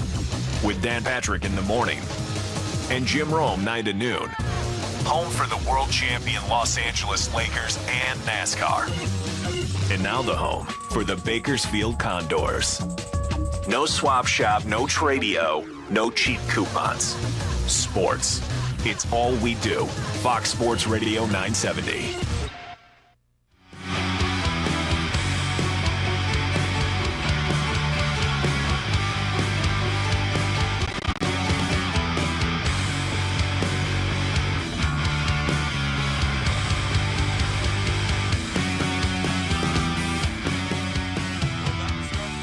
We're about to start things off. Let's go down to the grass. What in the world's going on down there in the end zone? Last week, Vance, you said something to my son. He wanted to say something to you. Hey, who is that? Vance Long. Can you hear me now? Is that the birthday boy? That is the birthday boy, but you can't hear us. Is that the birthday boy? Open my microphone. Say thank you, Vance. Loud. Say thank you, Vance, for the birthday wishes. There he is. All right. Colby Okay, Adams. you guys go have fun. There he is. 4-yard line. Say hello, Bright House. Well, hello to you, birthday boy. Another glowing example of a child getting all their great looks from their mom. Happy birthday. That is one good-looking kid. Hey, did you have a good birthday, my man? Turn 3? Brian's so emotional he can't speak. Somebody needs batteries? Here we go. 1st and 10. Oh. Liberty has the football on Vance Palm. I've got Brian Adams down on the field getting a new battery for his microphone. And I've got Matt Alvarez up top of me in the Premier Equipment Rentals. We start the second half. Liberty with the football. Moyer starts. He's still on his foot. He broke a tackle. He's at the 40, the 30, the 20, the 10. Touchdown Liberty. First play from the line of scrimmage.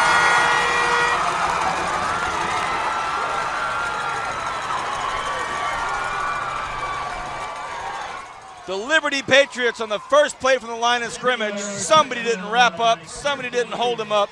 And Carson Moyer blows out of there for a 60-yard touchdown run. Gone. That was unbelievable. What a way to start off the second half, Vance. And we talked about it before the break, that these teams, both of these teams, are so pumped up after what happened at the end of the half, you know, when the two teams got together in the middle of the field. So excited that somebody forgot that they were supposed to come out for special teams. Oh, my gosh. Here we go. We're just underway. One play from the line of scrimmage to start the second half, a 60-yard touchdown run. Oh, and it bounces off the left field goal. Oh, my gosh. He kicked it so hard it is rattling the field goal post, but it stays a 3-point football game. That could be big. Garcia has such a strong leg, doesn't go. Let's take a look at this touchdown run.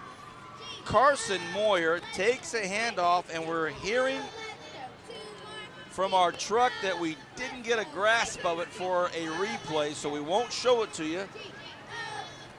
But I can tell you, it was fantastic. I think who missed the tackle on that play was Triton Douglas. I think he's the one who had Moyer wrapped up at the line of scrimmage, and somehow, some way, Carson Moyer was able to stay on his feet.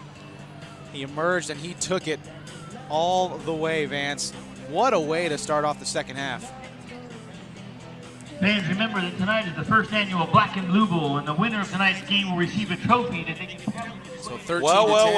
Well. The inaugural Black and Blue Bowl is what they're calling it. The black jerseys of Frontier, obviously, and the white jerseys or blue jerseys of Liberty. And man, oh man, right out of the gate. One play from the line of scrimmage, and it's a 60-yard jaunt after Moyer was hit at the line of scrimmage. So we do give you our sincere apologies for not having a replay for you, but it is what it is. Look at that great shot.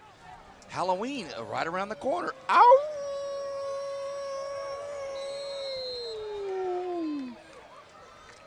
Matt, what are you going to wear? I know you. You will be at a Halloween party. I know you, man. Where? You'll be at some kind of Halloween costume party. I know you. Absolutely. Not I. I'll be calling a BC football game. Oh, and I thought you might, but that's all right. Well, Halloween's on the 30th. Halloween's on a Sunday. Yeah, but everybody's going to be partying Saturday night. You better be with me on the sidelines. Renegades hosting El Camino. Of course I'll be at the Renegade game. Where else would I be? Uh-oh. Flag on this play. I had a quick chat with the Kern County Official Association before the game got underway here in the second half, and I said, fellas, I jinxed you. I was talking about what a clean game it was, and just like that, the flags flew.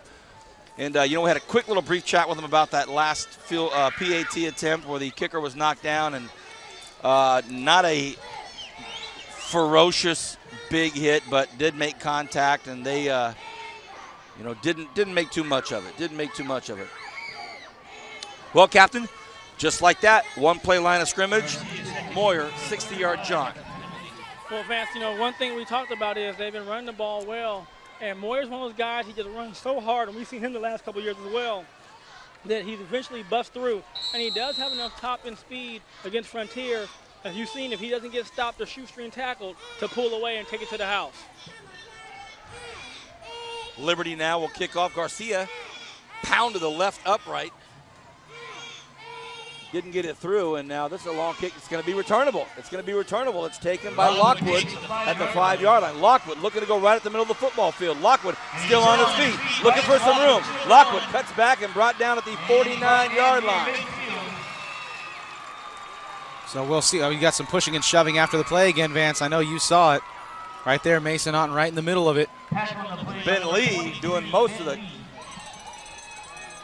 shoving and pushing down there. Or Well, for once the kickoff doesn't go into the end zone, Vance, and Lockwood, you see how dangerous he is on both sides of the ball, and then he adds the third element of returner to his game. And Lee, there you said, there goes the tackle. Wow. But they have it in pretty good field position here right at midfield. You get the sense that this low-scoring affair in the first half is already going to change here in the second half. One play, touchdown. 50-yard line for the first possession of the second half for Frontier. Legarreta comes in. He has one running back behind him. That's Triton Douglas, the Titan Triton. Look out, fumble! He's hit hard by Willie Fiddler. Fumble, Liberty football. Frankie Hurtado bounces on the winning lottery ticket for Liberty. And just as we said, Frontier may be back in business with that great field position. They cough it up at the worst of times, Vance. Now all the momentum is on Liberty's side. You see Legarreta just runs out of time, and he is smacked hard from behind. Then jumping on the loose ball was Frankie Hurtado, the 6'3", 275-pound defensive lineman. Jumping on a Christmas ham for him. Wow. Just like that, Liberty has the ball back on the Frontier 42-yard line. Moyer deep behind Renz. He gets a running start at it, a big running start. He's still on his feet. He takes a big hit, goes down at about the 37-yard line. A lot of contact, a lot of hitting right at the whistle. These officials letting them play tonight. I love it. Boy, Moyer had about an 8-yard running start. He was standing so far behind Renz. Renz brings the signal in, 2nd and 5. Man, oh man, this game was intense before the first kickoff, and it's just getting more and more intense. I formation. They go to Moyer. Oh, and he loses his footing and goes down. Probably will lose about a yard, and that'll bring up 3rd and 6.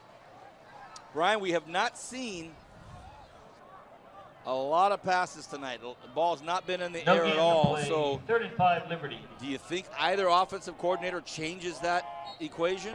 Well, you know, Legarreta's threw quite a few passes, but all year long, you look at the stats, Renz has not thrown the ball much. But when they've had to throw, they've been pretty effective enough just to keep them honest. But what they want to do is what they're doing now is run the ball. And when you can run it like this and keep in 3rd and short, that's the option you want. Yeah, you're right. Legarreta has put it up. The last games we've been calling, that football's been in the air a lot. Well, just like that, we say it, Renz puts it up, intercepted. 40-yard line. Here comes Frontier. What is it about us tonight? We say something and the opposite happens, or I don't know what's up. Well, one thing, Vance, is that, Matt, I'll let you take over and talk about it. What did you say in the pregame about his interceptions and touchdown ratio? Well, his interception to touchdown ratio just went from 1 touchdown and 3 interceptions to 1 touchdown and 4 interceptions. So that might be the main reason why they keep the ball on the ground at Frontier, or Liberty rather. Wow, golden opportunity slips out of their hands. They had a fumble recovery and great field position, and now they're back on defense again. Cody Temple and company is going to try to shut down Legarreta again. I formation. Legarreta kicks it out to the right side. B.J. Nard. Now Nard gets up to about the 46-yard line. A face mask is going to be called. Everybody on the Frontier sideline saw it. Nard had his helmet ripped off. Goodness. Well, good call there by the back judge, Josh Huber, throwing the flag in from about his own 40-yard line on the other side of the field, but we'll get the official call from referee Dennis Matthews. Face mask, defense. So that's going to tack on 15 more yards, and what a run by Nard out there on the outside as he got the ball real quick out in the flats, and then he made a good move, picked up what would have been the first down regardless. Face mask, 15 yards to the left. You know, fellas, and he is their real playmaker. From that outside position, from that receiver position. He can change the game. He did it last week against Ridgeview, caught a big touchdown pass, then knocked down the play at the end to defeat the Wolfpack. So he is their go-to guy for the big plays on the outside. 1st and 10. Hand off to Lockwood. Lockwood trying to get outside, gets to the 35-yard line. He's brought down, so not a bad run at all. But boy, oh boy, this has just gone back and forth here in this second half. You know, they're keeping each other guessing, Vance. And that was a good tackle by Mason Otten there on the outside, able to limit Lockwood to 7 yards on the play. Instead, he looked like he would have had a first down and then some. Legarreta on a keeper. And he picks up the first down. I like to see that. I've always. Good enough for another Titan first down. So, we saw just a few minutes ago, Vance, that all the momentum was on Liberty's side. And then Renz throw the interception, the subsequent completion, the face mask call, and now it's a first down for Frontier in Liberty's half. Keeper again by Legarreta now has it, still has some room. Down inside the 20. Tackle by number Oh, and a late flag comes in. And there is a lot of emotion out there in this football field tonight. Helmets are flying. We see that's going to go against Frontier for a late hit, I think a late block. And you see the referee, Dennis Matthews, over there talking to Coach Cornford. You see here on the AV Plus instant replay, Legarreta able to break a couple tackles, and he takes a big hit here at the end. And then you'll see the late hit coming in on number 6 of Liberty right there. Dead ball, personal foul, late hit, offense. Well, it goes both ways. Here comes Frontier making a move, and now they stub themselves in the toe. They've got to march it back 15 yards. I know Coach Cornford and his guys are not happy about that, trying to capitalize now on this momentum, and it gets pushed right back against them. 1st and 10. After the play, dead ball, personal foul, offense. First down was made, it will be first down and 10. Now it gets moved to, well, it can't be first down and 10. Oh, they picked up the first down, so it's 1st and 10, but they move it back to about the 33-yard line. One running back behind Legarreta. Legarreta is going to get hit hard again. He throws it out to the right side. Oh, would have been a fantastic catch. And a flag is going to be called. Will it be offensive interference? It could be on Hashem, or it could be on Nard. Well, you see here on the AV Plus instant replay, as we slow it down. It's going to be called on Hashem. Oh, what did you see, Brian? I mean, I can't see it. I'm trying to get to the replay screen. Boy, that tough call there on That's Preston hard Johnson. if you're a defensive back, because you turn to find the ball. You're taught that in practice. You know, that's a tough call on defensive player. Well, it's like we're watching Bjorn Borg and John McEnroe. The ball just keeps going back and forth down the football field like a tennis match. Now they march it forward. Now it's 1st and 10. Legarreta from the shotgun. He's flushed out of the pocket. Temple all over him. Oh, what a great pass, and another flag. Don't know what that call is going to be. It was made from the middle of the football field by the official. Boy, that was a dangerous pass. He got an ineligible man downfield. Ineligible man downfield, so now it goes back the other way. Oh, goodness. Why did I say it? Why did I say it?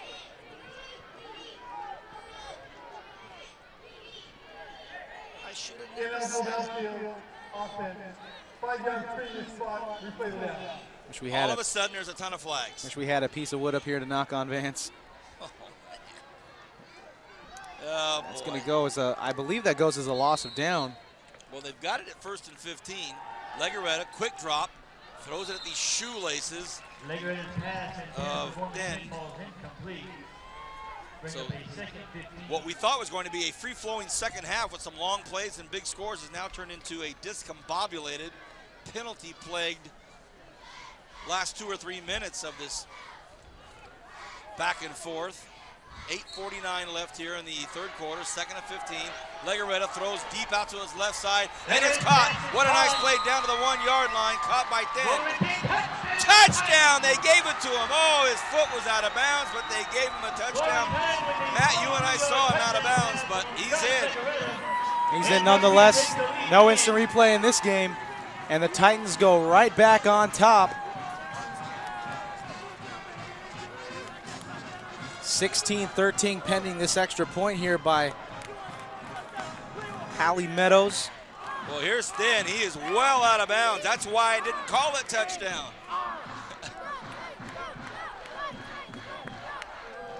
Well, and here we go. Hallie Meadows. He's been knocked over once. Here comes the PAT. Will they try to bring it again? The snap, the hold, the kick, and it is up and it is through. No! What in the world? Wide left. I think she might be a little gun shy after that last hit that she took by Otten. She stayed down on the field at the end of the first half, but nonetheless, both teams missed extra points. Quick story about Hallie Meadows, the field goal kicker that we just witnessed. Her stepmother, maiden name Jenny Saddam. Her step-grandfather, the great Gary Saddam. So, had a chance to talk with Jen and her husband. Said, hey, what are you doing here? What's that Frontier shirt all about? She goes, that's my stepdaughter out there kicking those field goals. I said, the one that was knocked over? She goes, yeah. So I talked to her husband for a couple of minutes. Okay, and I said, wow, are you kidding me? Gary Saddam right now probably just loving the fact he's got a step-granddaughter down there kicking field goals. Well, 16-13 the score. For those of you in your living rooms, I'm sure you can hear me, but up here, I can't even hear me. Loud, loud football stadium tonight. You know, like you said, Vance, great crowds on both sides. You know what I like is that Frontier has their own little student section. That's something I haven't seen at a high school football game before. Right below the press box, that little section they have squared off, it's called the TNT zone. The TNT, we had a quick shot of it there for a second. I think that was our Jim Antonio over there. 8:42 left in this third quarter.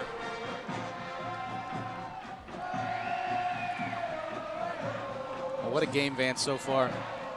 We still got 8.5 left to go in the third. A weird kick, dropped at the 18, dropped again at the 14. Didn't look good at all. And it'll be 1st and 10 from the 20-yard line. Well, let's see how Liberty High responds after having the ball deep inside Frontier territory and Cody Renz getting picked off, and then Frontier taking it all the way down and putting it in on a questionable touchdown call nonetheless. But you know what? Kenny Davis is just having a rough night returning kicks. Struggling a little bit tonight. But he's a young sophomore. He'll learn. All right, 1st and 10. Liberty now trying to make something happen here. They trail the host school Frontier by a field goal. Renz goes to Moyer. Oh, and he's mowed down at the line of scrimmage here. That's a nice, nice play. There was Bryson Lockwood once again making his presence felt on defense. As you see here on the AV Plus instant replay. Handoff up to Moyer and then boom. Wow. Good form tackle. Man, did he down get below back the there waist. quick. Yeah, he did.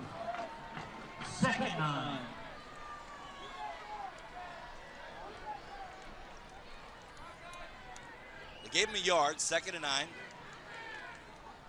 Got a running back on both sides of him. Renz. They're going to stay on the ground.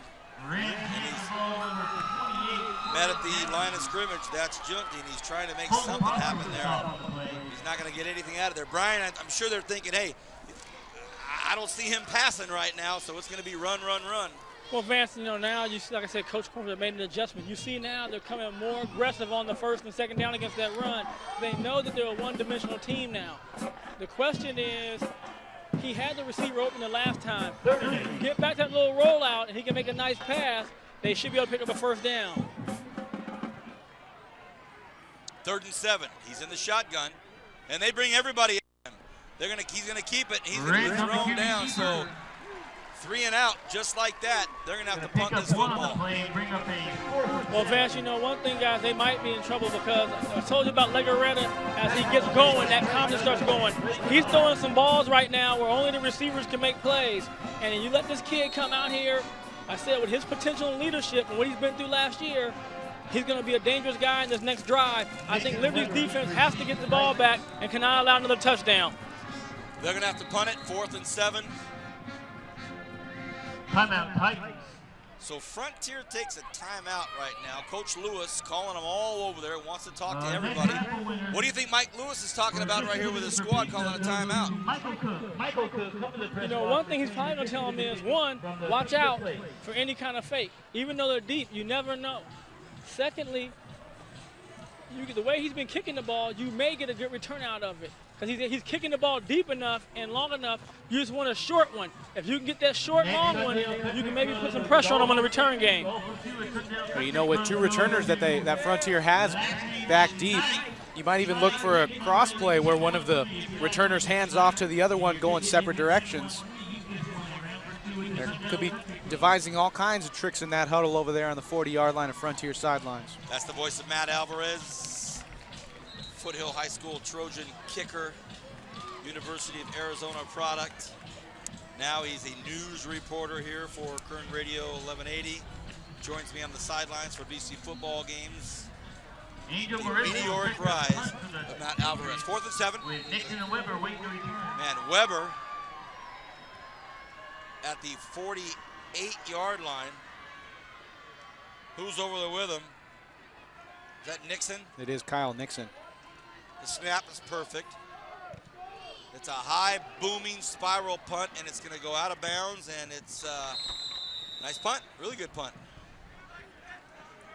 So, the 1st and 10 for Frontier. Let's take this opportunity to thank Premier Equipment Rentals. Matt and I have the best seat in the house every single week. That camera angle that you're seeing that view from is where we're at, Premier Equipment Rentals. Thank you to Lynn and everybody over there at Premier Equipment. We'd like to thank Audio Visual Plus, everything you need for your audio visual needs, including the podium. Thank you, Audio Visual Plus. And what about our media partners? Are you kidding me? First of all, Crab Radio, we're going to have our Crab Crush tonight. We have a front runner for the Crab Crush Award. And then, of course, KHTY Fox Sports Radio. The Condors start tomorrow night. And Friday Football Extra with Todd Strain, KGET. Uh-oh, Nard runs into trouble. BJ Nard still has some room. Nard still on his feet. Ooh, he's exciting. He ran into 2 or 3 dead ends and made something happen. Well, that looked like a broken play at first. As you see, he ran into his receiver, Gurman Thin. He turned the wrong way after he caught the ball, but nonetheless was able to make something of that. And he picks up a first down inside Liberty territory once again. Wow, crazy.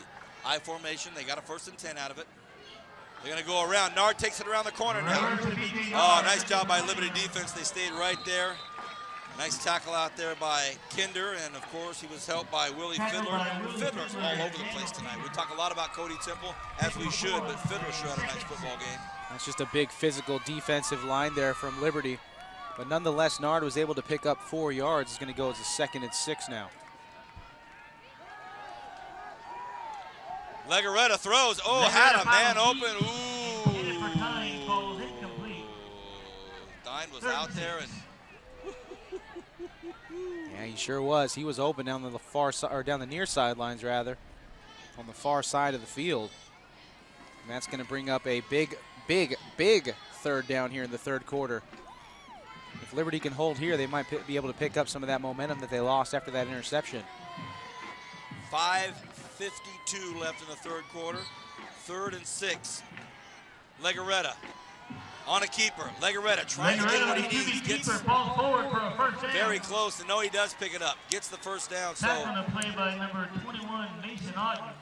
Coach Lewis, offensive coordinator, really using Legaretta wisely. Well, you know, Vance, Coach Willis is the offensive coordinator, but one thing that I'm not seeing is the linebacker crew really stepping up for the Liberty Patriots. They have to be there to flush that and stop it.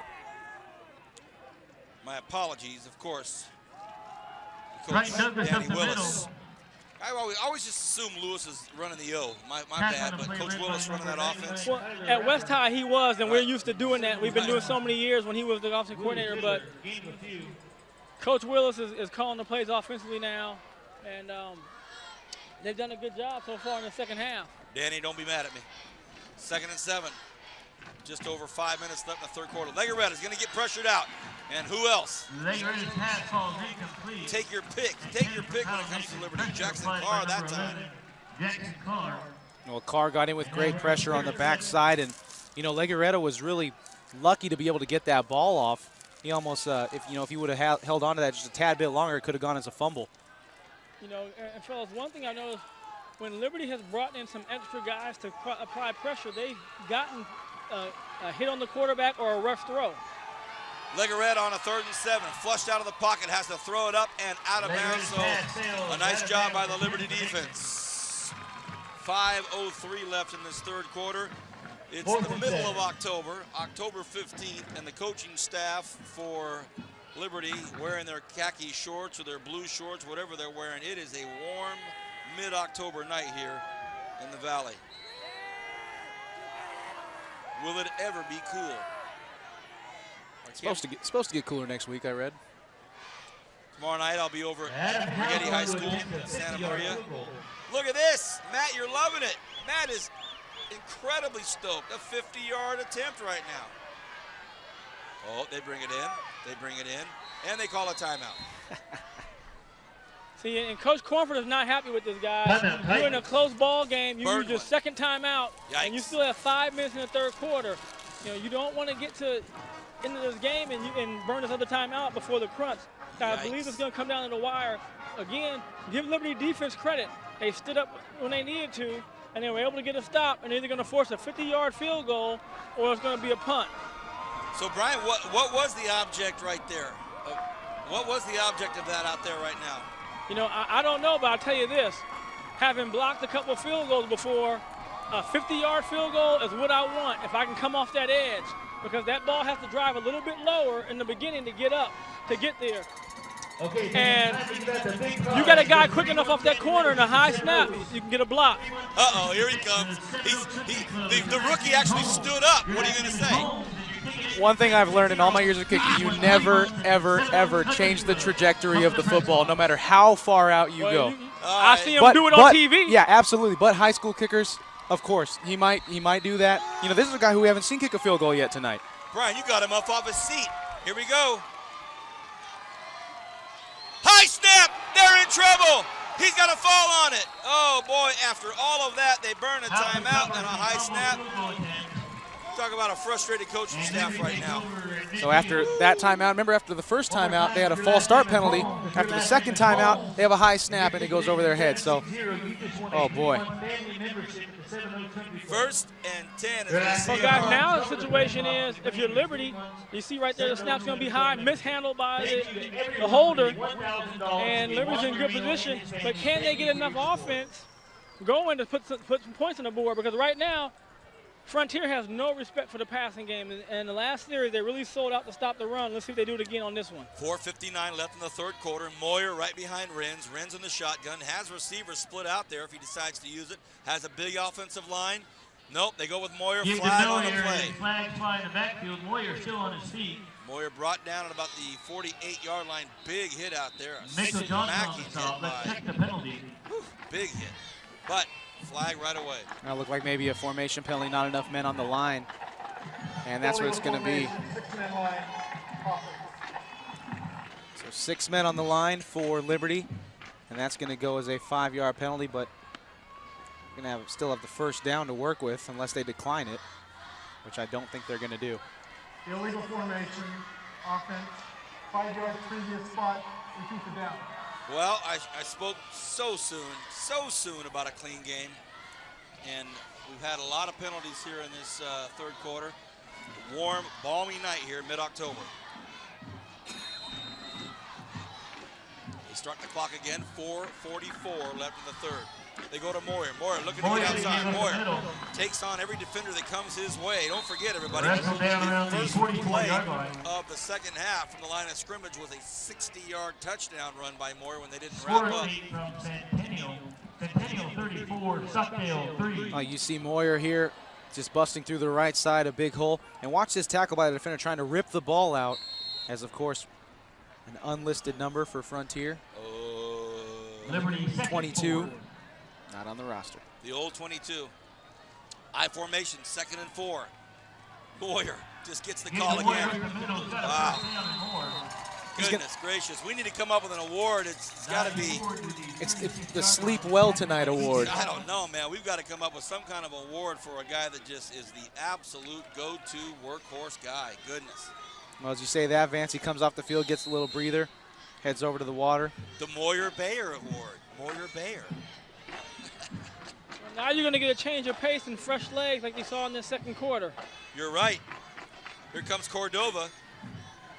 And they go to Cordova. Cordova tries to bounce it straight up there, but boy, he's hit hard.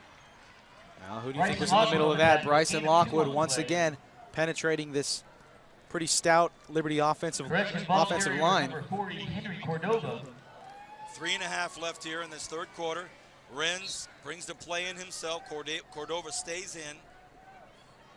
Tyler Raper, by the way, leading the blocking in there. So the big fellow was leading the blocking, but now all by himself is Cordova. Out to the right side, Kenny Davis. They're going to go to Cordova. Cordova again hit the line of scrimmage. Ryan, again, like you say, they're just keying off on it. They know what's going to come. You know, Mitchell Johnson brings him down after they know a it's short coming, gain. Vance, but sometimes they haven't made the tackles there and they've been out of position. But when they've been in position and they've wrapped up, they've really have made the Patriots struggle to get yardage on those runs. Under 3 left in the third. Relatively smooth football game here overall.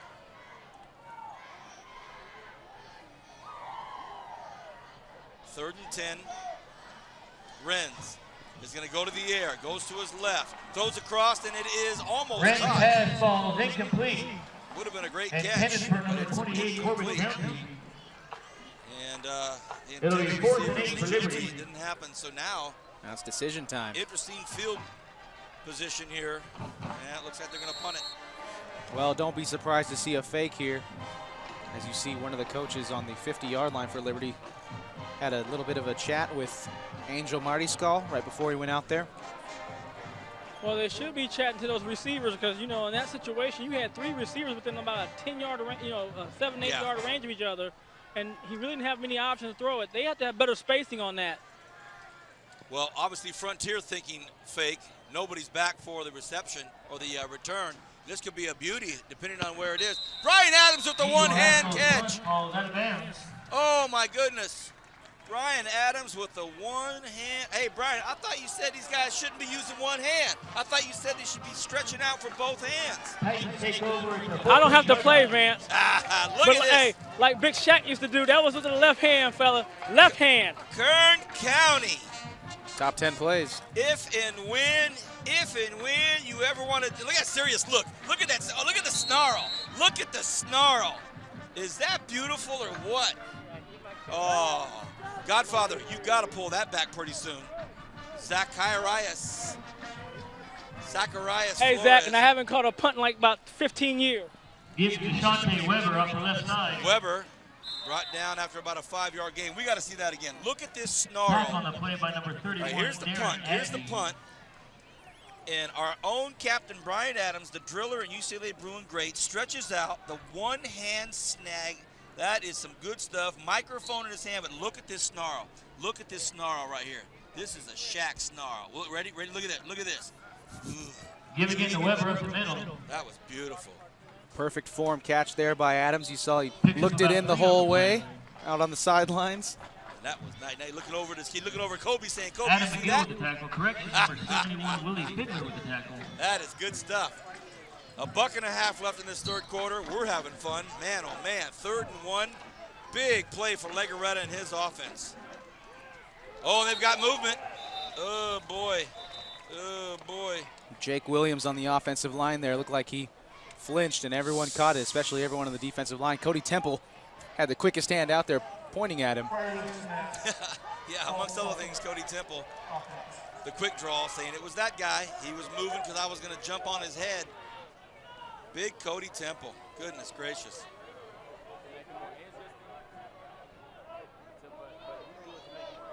Little big Cody Temple. There he is, right in the middle of your screen right there. 3rd and 6. Legarreta in trouble again. Goes to his right. Throws across the body. And is it caught? It is caught. That's a first down. Whoa! Well, Legarreta picked up a great block from Deshante Weber on one of the blitzing linemen. As you see here, Legarreta, there you go. There's the block right there on number 34. Oh, what a Jake pass. Nieto, and yeah, that was a great pass. And whoa. Great catch. A little bit of Butterfingers, but yep, he came down with it. Kyle Nixon, first down for Frontier. That was a big, big play for the Titans. 3rd and 6, deep in their own territory. Legarreta fires a bullet. Nixon catches it. Very impressive. And now we have whistles blowing. Haven't seen a flag yet. Oh, a timeout called. Oof, oof, oof. Timeout, Liberty. And head coach Tony Mills has a smile on his face. He looks over at the official. His assistant coach called the timeout, and that was at the razor sharp timing. Well, we have a short break. Some football games that are taking place around the city tonight. We'd like to give a special tight welcome to Principals Mark and Libby White in attendance. Mark and Libby White. Centennial taking care of business. Thank you for coming to Frontier High School. Very close, tight game going on right now between Garces and Golden Valley. Independence being worked over by the Bakersfield Drillers. And Miramontes at Ridgeview. Bakersfield Christian at 4-1 Wasco. And they've got super running back out there making a lot of noise. Here we go, 1st and 10, late in the third. Legaretta puts it up and has a man. What a catch! Nixon starting to show everybody here on television he has some sure hands. Well, they're finally getting the ball in the air, Vance. And when they do, they go to Kyle Nixon or B.J. Nard, and that was Nixon this time. They're running the hurry-up offense here. But you see on the AV Plus instant replay, Nixon just able to out-muscle the receiver or the cornerback, come down with a big catch inside Liberty territory. Hand off to Shante Weber. Weber will take it to about the 38-yard line. Down to the 38 and brought down by Nice number 11, football Jackson game we have Carr. going on here, 16-13. The That'll bring homeschool up a Frontier second leads by five. 3. Liberty's answered when they've had to, but right now, it's Frontier moving down the football field. Maybe the last play in the third quarter, you never know. They might put it in the air, and they do, and it's batted down.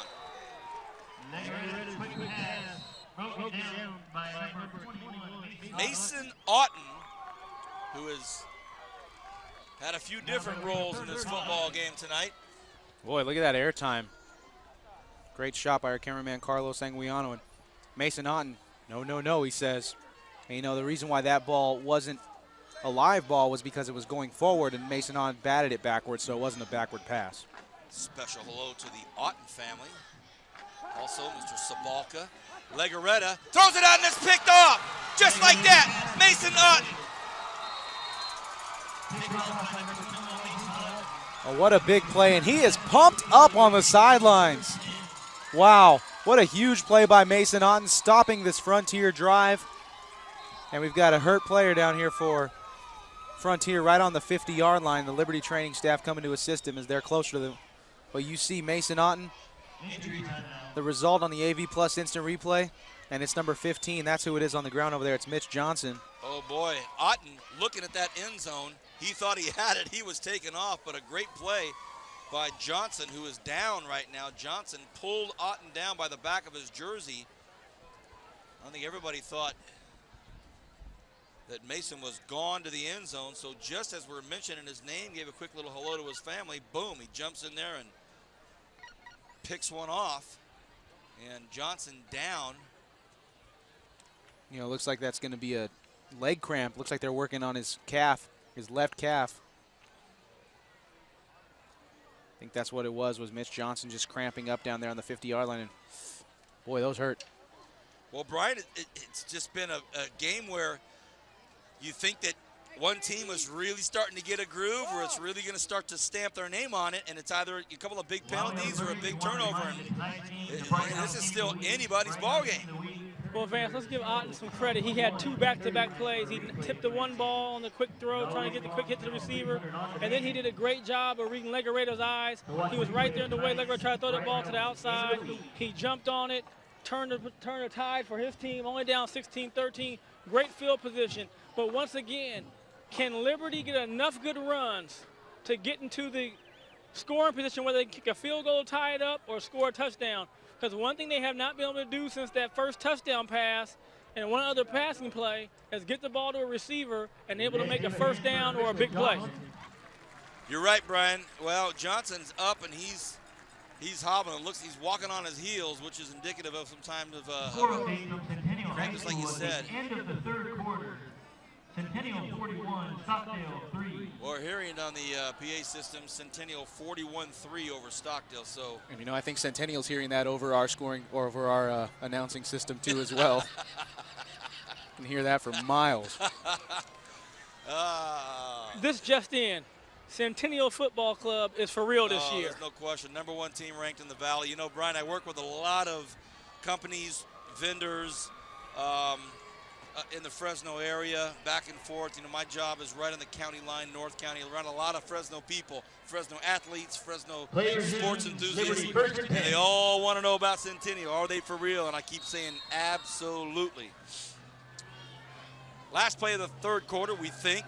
Renz drops back, throws one. What a nice pass, and it's caught. And it's the same player that had a touchdown early, and he's still on his feet. They can't bring him down. A long first down to end the third quarter. When we come back, a bruising, battling, very good football game in the fourth quarter. 16-13, Frontier up, but a great game to return.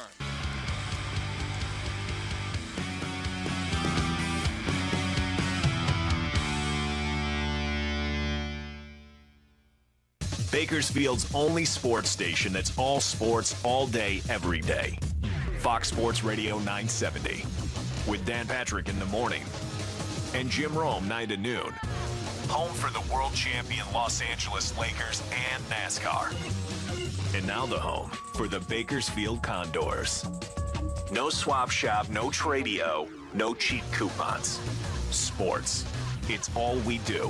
Fox Sports Radio 970.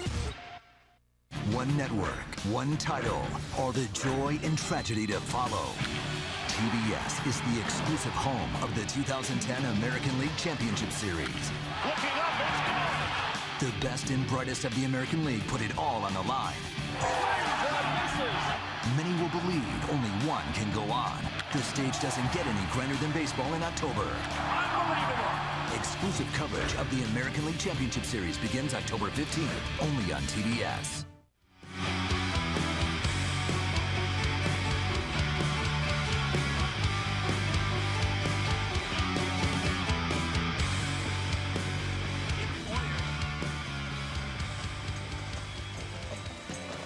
Welcome back, everybody. Fourth quarter action starts. We're just underway on a 1st and 10. They go to Moyer. Moyer gets up Gimpy. He's limping. And you know, Vance, right at the end of the third quarter, Moyer was spending a lot of his time right below us at the training table on the 35-yard line of the other half of the field. You know, he was getting looked like he was getting some dirt or some mud scraped off of his cleats, but, you know, it's never a good sign when you're sitting on the training table. And there you see Moyer at the 20-yard line now, kind of going back and forth. Now it's I formation, but they go back to their other workhorse. He goes right up the middle. Touchdown, Liberty. Are you kidding me? Just like that. Boom, Cordova. Well, Cordova showing that he can get the job done as well, and he is amped up on this Liberty sideline right below us. I guess so. And Liberty goes right back out in front. The second play from scrimmage here in the fourth quarter. Cordova, man, you could have driven a truck through that hole.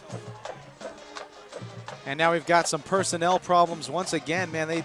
Both teams having some personnel problems when it comes to special teams. Nonetheless, Garcia lined up to kick the extra point to give Liberty a 4-point lead, which could be crucial. And he got it. 20 to 16. So now it's a 4-point lead. And now they throw a punch. Back and forth and back and forth. Like you said, John McEnroe and who was the other person you alluded to? Bjorn Borg. Bjorn Borg. Yes. Well, by the way, everybody, one of our new promotional elements to our football game is the Crab Crush from Crab Radio. And we had one early in the football game. We'll see. It's one of the contenders. We've got a couple of big hits, actually. Now, Moyer's down there talking to Coach Corey Actis, right down by Brian.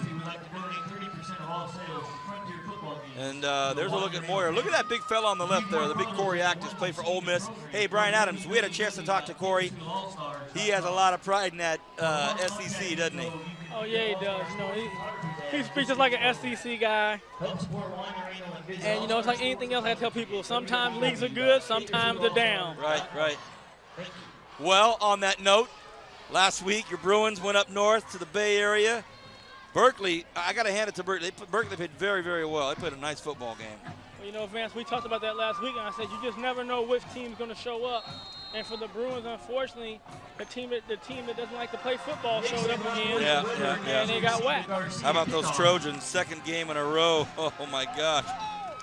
Losing on a last-second field goal. Yep. Well, the defense just lets them march down the football field. What about your Wildcats? Yeah. Well, I thought they weren't taking that number 9 person lightly. Remember that, Vance? Yep. Yep. So do I. They got beat by a Cats. Garcia kicks it deep. South end of the football field, so it'll be 1st and 10 from the 20. Let's revisit this Pac-10 discussion here. Your Bruins go down, your Cats go down. Is it all Oregon now? Is that it? I mean, well, Stanford, I think Stanford, you got to accept this as a good football team as well. And Oregon is the class of that conference. When you watch them play, they're clearly looking like SC 4 or 5 years ago athletically, where they just have more athletes than you do with that speed and quickness. You know, for one thing, for SC fans, they have to be leery because, you know, this is the second year in a row. It does not seem like their program is going up. There's more coming back down to the other teams in the conference. Oh, boy. Well, Frontier. Creighton Douglas up the middle. Douglas takes the football. 9-yard run, a big bruising 9-yard run. Big fella. Wow, goodness. You know, I have to agree with Brian when it comes to that Oregon is the class of the conference right now. You know, Arizona, they lost to their secondary didn't show up last week against Oregon State. But you know what? Any week, like any given Sunday, Vance, you know, like any given Saturday, the old football adage, you know, Oregon has a couple tough games. They have to go on the road to USC. They have to go to Arizona State. Arizona State has a better team than they did last year. I mean, there's still a long way to go in the Pac-10 season. What a great weekend for sports. Baseball divisional series. Oh, that would have been a fantastic kick. And they throw the flag. Both officials call the flag. And the coaching staff from Liberty absolutely can't believe it. Absolutely can't believe it. I don't think they thought there was a lot of contact. We're going to see right here on our Audio-Visual Plus instant replay. And, well, I'll tell you this. It's possible that Kinder had his left arm up in there, and the receiver couldn't get his arms up. There's head coach Tony Mills for the Patriots. Didn't agree with it. 10:42 left in this fourth quarter. The Titans trail by 4. And now all of a sudden the ball's at midfield. You put it right back in the air, Captain? Right back in the air? Well, I think they're going to try to do something to get a big play right here. Well, they stay on the ground, but of course, hard to run against Willie Fiddler and everybody else. Talking, you know, we've had dueling banjos. We just had dueling cameras just now. Well, Tony Ombras tomorrow night starts directing for the Bakersfield Condors. So tomorrow night, the Condors start. Tony Ombras will give up his cameraman duties and become the director. Carlos Anguiano. Pressure in the backfield. Oh, my gosh. Legarreta takes a big hit by, well, he got hit hard by Raper, and he got smashed in there by Mason Otten. So he had a lot of guys in his face. Incomplete pass. That brings up 3rd and 9. Well, big 3rd and 9 here for Frontiers. You see the AV Plus instant replay. That's about 3 times in this game we've seen a receiver drop a ball that he should have caught. And here you have Deshante Weber on the right side. Cuts it back across the grain, but he's not going to pick up the first down as he's up to the 42-yard line. That's going to be about 2 yards short with exactly 10 minutes left to go in the fourth quarter. Well, looks like we have Bill Winchester hobbling out there. So Winchester looking for some relief. Well, there's a lot of scrambling going on in the Liberty half, and they're going to call a timeout. Yeah, it's a very, very pivotal play here on a 4th and 2. Winchester's hobbling, and they were trying to get different players in there. Here comes Wilmert now. And Brian, Matt, 9:45 left in this football game. Both teams down to 1 timeout. Captain? Well, Vance, you know, like I said, we're in a close game. You would like to have 2 timeouts, but 4th and 2 situation right here, you think you can get a stop? You have to call a timeout right here and make sure your defense is on the same page. Because if you can get the stop and then attack again and score again, you're going to put the Frontier Titans in big hole and big jeopardy. Mr. Alvarez? Yeah, I agree. This is a huge play for Frontier right now because if Liberty makes the stop, they'll have it in pretty good field position. And in the second half, they've shown that they've been able to put the ball in this Frontier defense, something that they didn't show earlier in the game. So this is neat. This is a big stop right here for Liberty, and it's a huge play for Frontier being down 4 points. Frontier 4th and 2. Oh, boy. Temple, right defensive guard, right tackle. Big running back in the backfield for Frontier. They go hard count. No, it's Frontier that jumps. And that will not make Coach Cornford happy there on the sidelines of Frontier. Jake Williams, it looked like, who jumped at the left guard position. Oh, boy. So now you don't have a choice. You have to punt the ball. So it goes from a 4th and 2, 4th and 7. I'll tell you there this, go. guys. Frontier has failed attention to detail after timeout. Yeah, you're right. You're right, Brian. And it's so unlike a Rich Cornford coach team to not have their X's and O's and their mental preparation put together. Just not like them. But be that as it may, it's 4th and 7. And will it be a fake punt? Well, they didn't have time to talk about it, but they might have planned it. We'll see. Nope, they're going to put it up. Long boot. And uh-oh, could be trouble. Nope, goes into the end zone, so didn't take a football bounce. It'll be 1st and 10 from the 20. You're watching the high school football game of the week brought to you exclusively by Bright House Networks Bakersfield. We have great sponsors, Premier Equipment Rentals. We have Audio Vision Plus Replay. And we have our media sponsors, Crab Radio, Fox Sports Radio, and Friday Football Extra KGET. Don't forget, tonight's game you're watching is the encore presentation on Channel 21. And it'll go on demand, Channel 300, forever. Our director for tonight's football game is the Godfather, Zacharias Flores, soon to be father. Speaking of father, Brian Adams going down to hear from one of his younglings down there. 1st and 10. They go to Moyer. Moyer busted the line of scrimmage. Moyer cuts back up against the football field. Moyer hard to bring down, and he slammed down, and it's going to be a horse collar penalty. 15 more yards. Oh, boy. Carson Moyer burst through, and now a super late flag. So we saw Moyer on the sidelines, a little gimpy, but he shows no gimp in his step right there as you see Mitch Johnson, who was also injured before that. Oh, you know what? I can see why that's such a dangerous play because one of the legs could get caught behind. Man. Personal foul, horse collar, 15 yards. What First down. a play. But First of all, it's a 30-yard run and then 15 yards tacked onto it. Goodness gracious. Well, I wonder what that late flag was for. Maybe that ref just wanted to get his input. Saying, hey, I saw that as well, guys. Honestly, I think he was kind of throwing it for his sideline downs marker guy, just saying, yep, for sure, let's go. 1st and 10, 9:22 left in the 4th quarter. What a football game. Renz has Moyer in motion. He's going to use him as a blocker. Renz trying to get outside. Wow, what a nice job.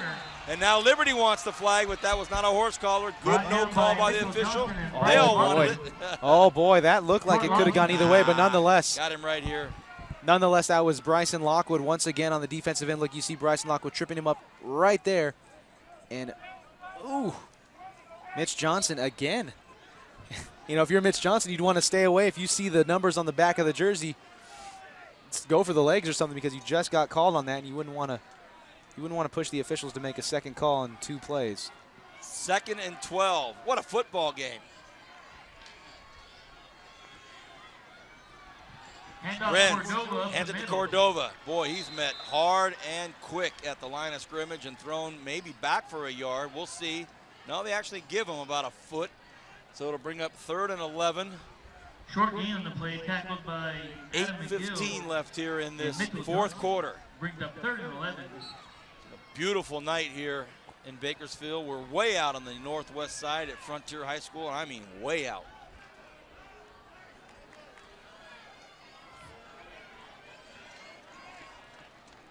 Third and 11. Renz Has Cordova to his right, and we have a whistle. Be an official's timeout here. It's like Bryson Lockwood having some trouble with some of his equipment. Wow. He's got some clout. All right, here we go again. Renz has Cordova to his right. In the shotgun. Here comes Frontier. They come at him. Picks up a nice block. Renz lobs it out there into no man's land, and it goes out of bounds. Safe pass. Not near anybody. 4th and 11. 4th and about 11, 10 and a half, and they're going to have to punt the football. So Frontier holds. There's been some big defensive stands tonight when each team has needed them. Well, they have plenty of trust in their punter. Liberty does right now, and Angel Mariscal, who, as you've seen over the past 2 punts, he's put 2 deep inside Frontier territory. One that landed right below us at the 13-yard line. Let's see what he does with this one.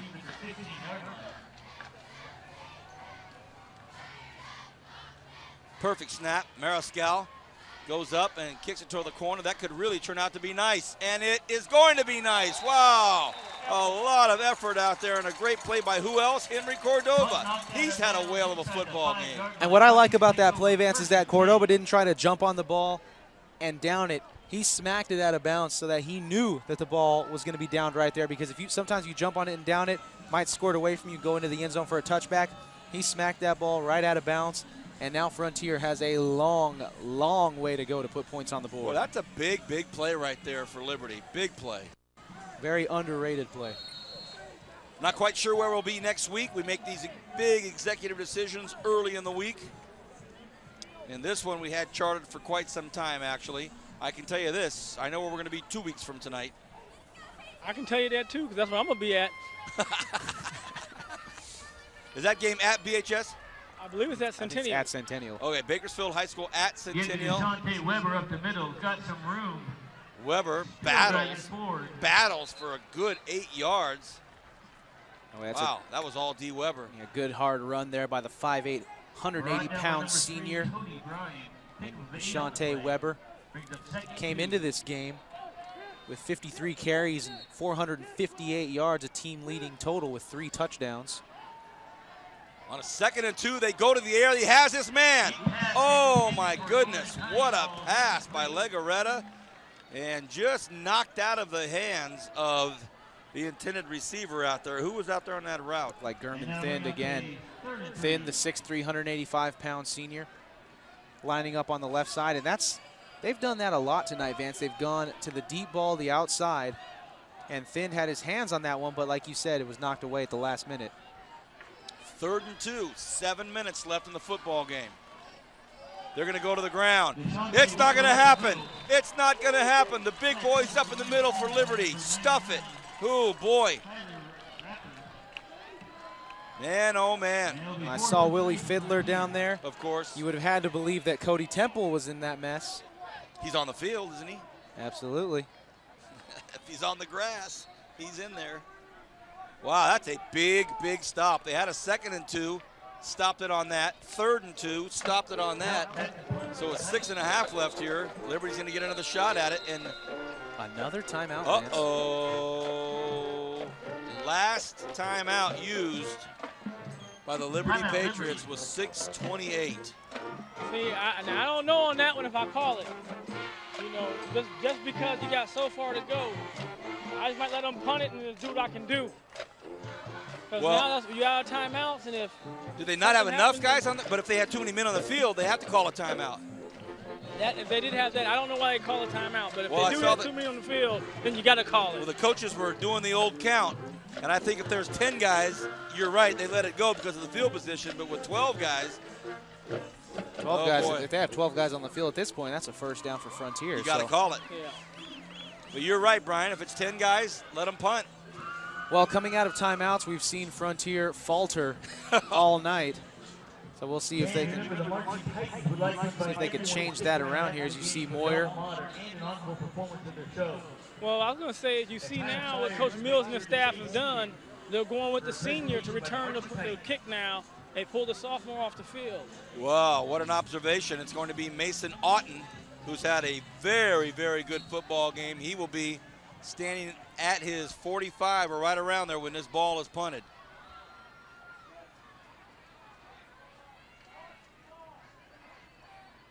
Perfect snap. Long punt. Otten's going to have a chance if he grabs it. No, he lets it go. He picks it up. This time he has a look at it. Otten cuts upfield. Otten has a nice chance to get up some yardage, and he gets brought down at the 40-yard line. A couple of big hits out there, and now we have a late flag. And that's going to go against number 11, Jackson Carr, as he delivered a late hit there. But you know what? That hit didn't look too late, but as you see here on the AV Plus Instant Replay, we might be able to pick it up at the very end. You see Otten makes a nice move to cut in between, then cuts to the outside. He has a little bit of a wall set up, but it was a great tackle. And maybe you'll see at the end right here. Nope, because the Liberty coaching staff is we did right there at the end. Yeah, right in the back he got him as well.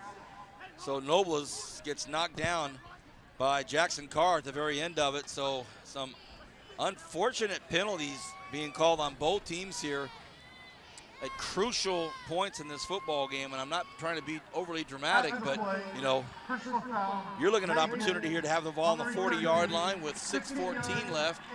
You could really start padding it, chew up some clock, chew up some time here, and move the football down the field. But now they get pushed back to their 20-yard line, and a little bit different story. Well, Vance, I will say one thing. We've seen some flags so far this season. Seems like they all come in the second half. I do not think we've seen this many personal fouls. And that's just kids just losing composure. Wow. And you have to be able to play under composure if you want to be in the big game and win this league. Captain Brian Adams. Handoff up the middle. First handoff is a fake. Jounty takes it and gets up to about the 26-yard line. So nice first play in this drive. Blake Bernard up the stop for the Titans. And it'll be 2nd and about 7 right along there. That ball is exactly in line with where I'm standing. I'm standing on a Premier Equipment rental scissor lift at the 26-yard line. That's where my feet are, so I'm right on top of this one. 5:40 left in this fourth quarter. 2nd and 7. The visitors, Liberty Patriots, clinging to a 4-point lead. Cordova, ooh, and he is hammered. He is popped big time by Mitch Johnson. We haven't called his name much tonight, have we? No, right. Johnson's been doing a lot of big hits tonight. And you'll see here on the AV Plus Instant Replay, there was a pretty big hole up the middle. You know what, I take that back. It wasn't. Cordova just lowered his head, but Mitch Johnson went even lower. Put a good thud on him. That could be a contender for the Crab Crush. And here you go with a 3rd down and 4. And, you know, we've said it a lot tonight, Vance, but I think this 3rd down really is the biggest of the game. Another big 3rd down. Well, this game has been so hotly contested, so evenly matched. Every one is a big 3rd down. Under 5 minutes to go. Play action. Renz go to the right side, and it's complete and caught out there by Preston Johnson. That looked really, really good, Brian. It really was, and that's the play that's been open for him all night. And that time, great throw by Renz. But Preston Johnson did also a good job of not going out of bounds. Picked up the 1st down, stayed in bounds. The clock's going to run, and watch what Coach Mills and Renz are doing. They're going to run this clock down, and they're going to take the full time as close as possible. You see Coach Mills has his hands up. He's going to tell them when to go. And now they're going to do clock management and really make this a short ball game, especially for the Titans with that clock rolling. 4.5 exactly. Split way out to the left side is Kenny Davis. I'll bet the ranch they're not throwing to Kenny Davis on this play. Moyer takes it, gets to the outside. Nice job by that Frontier defense. They wrap him up right at the 40-yard line, so not much happening there. You see Preston Johnson, who just had that 1st down catch, limping off the field for Liberty. No gain, going to be 2nd and 10 once again, but the clock is ticking. Now we go under 4 minutes. What a nice game. Really fun game to call. 2nd and 10. Brian said they're going to take this play clock down as far as they can. Yes, that's what I was telling you guys earlier. Coach Mills is on his clock, and he's telling them when to go, and it's just a great job of clock management. Renz has Moyer with him. They fake to Moyer. They go out to the right side. They're tossing the football. Oh, a big hit, but not until he gets the 1st down. What a nice pass. So all of a sudden now, they're going to the air with 3:20 left in the football game. But that pass right there is just like a toss sweep for you because it's a low-risk pass. But if we get a camera to catch Coach Mills, and you'll just watch him, his hand will be up, and he'll be watching this watch the whole time. You see right now, he's right by the official. He's about the 50-yard line, I believe.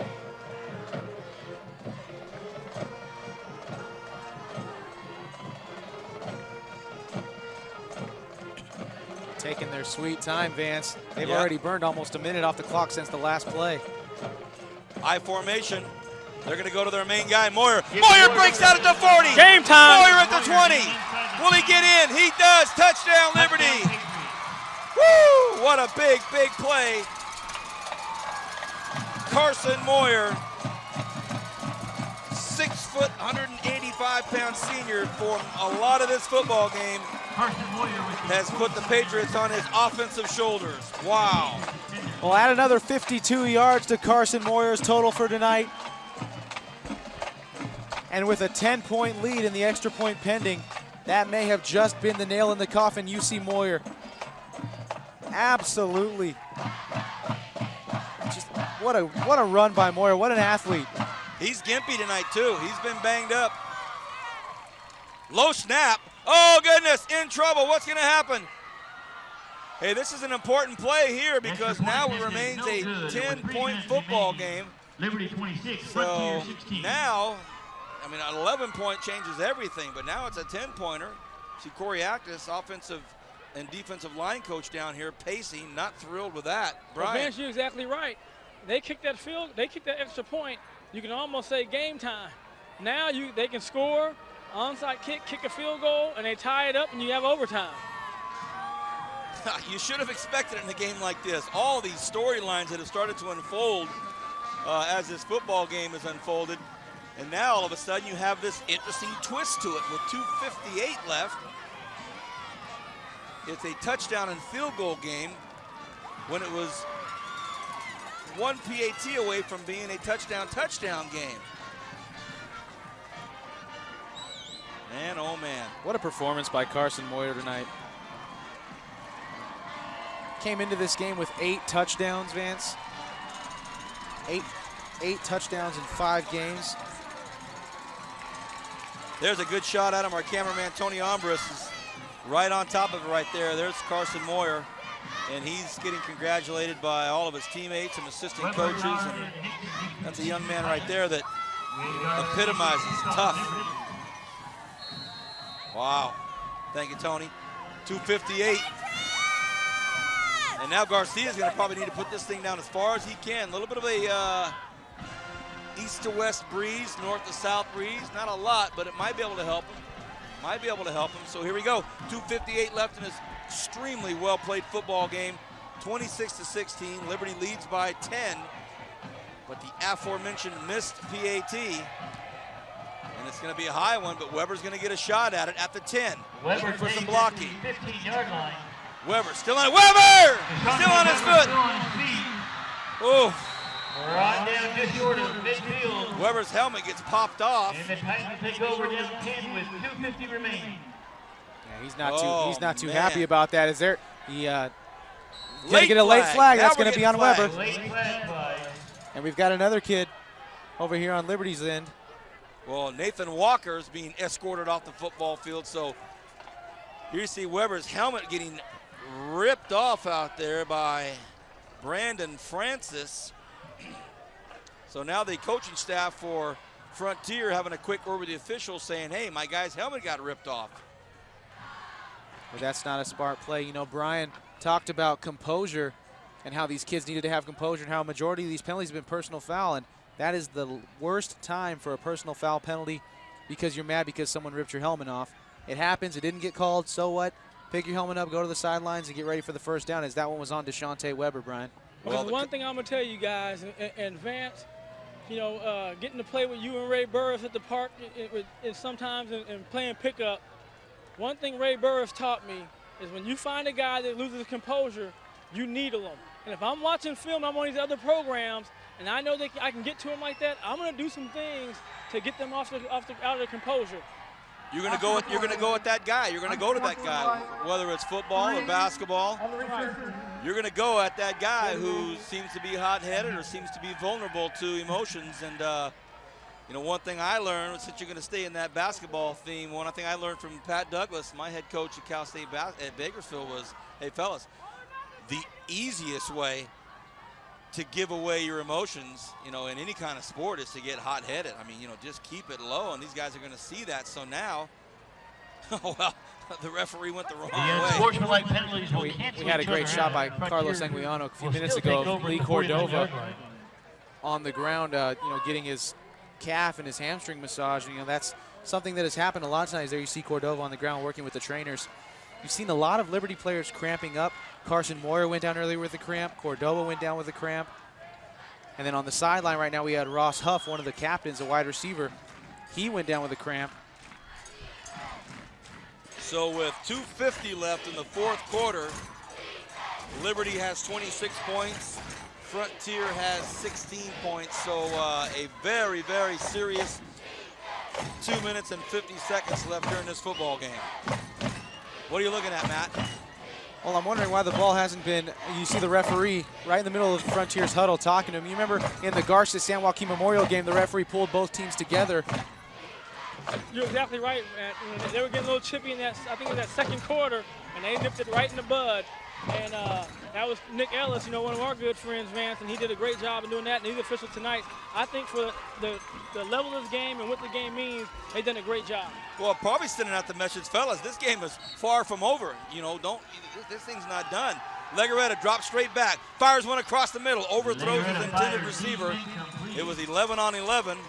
I guess everybody's saying, duh, Vance, it's football, but I mean number 11, guarding number 11, covering number 11. Yeah, well, Carr had great coverage on Lockwood. Carr, Liberty's version of the number 11, was running down the field adjacent to Bryson Lockwood. So that was a good defensive coverage here as we have trips on the right side. Legaretta takes the snap, and he falls down. Legaretta loses his footing. And that was a tough break right there. And just as I mentioned that, Carson Moyer was on the training table getting his cleats scraped, getting the mud scraped off his cleats. That seems to have been a problem for Legaretta on that last play. Cordova getting worked by the trainer. Looks like he has a right hammy that's bothering him. 3rd and 15. Frontier absolutely has to score. Screen pass out to the left. What a huge block. And a big tackle out there. A huge tackle by Bill Winchester. Winchester saved a first down. That would have kept the chains moving. Well, Jake Williams threw a huge block on the outside. Here we go, no huddle offense. 4th and 4. They're going to have to do it now.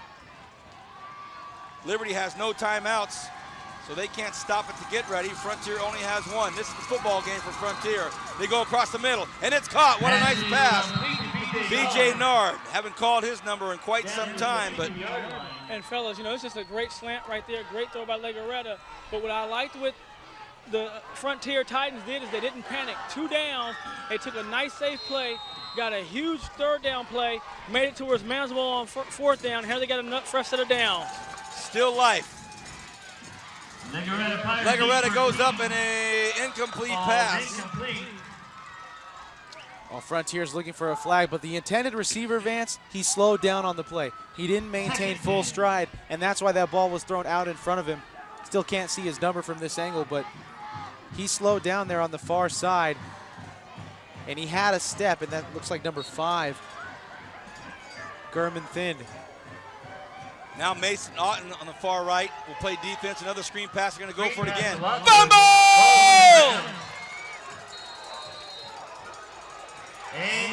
Liberty recovers. And guess who was in there to strip the ball, Vance? It was Mason Otten, number 21, breaking through the blockers in front, rather, and stripping the ball free. And that is going to be that. You see here on the AV Plus instant replay, they get the defense flowing to one side, then they throw it back to there. Otten breaking through, boom, right there, gets the left hand on the ball. Wow, what a game by Mason Otten. What a football game by the senior. Big plays, big moments, and he's stoked.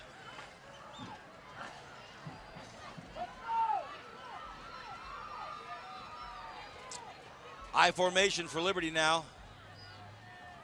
And they go to Carson Moyer, and he gets thrown down. Let's take a look at our Crab Crush of the night. The Crab Crush of the night. The Crab Crush of the Week. Brought to you by 1061 Crab Radio. All right, now this was a unanimous choice for the Crab Crush of the game. Watch this one, Matt. You see Cody Renz. Boom! Boom! Right there. Renz lifted up in the air, and I believe that's Mitch Johnson. Yeah. And it's Mitch Johnson, the hit on Cody Renz early in the first half. That is this week's Crab Crush. So do you think if we went up to Mitch Johnson after the game and said, hey, you won the Crab Crush, he would look at us and go, huh? What? Probably. Great hit, Mitch. Crab Crush of the night. But right now, Mitch and his Titans far more concerned about what's happening on that scoreboard. 26-16, 121. They've just burnt their last time out.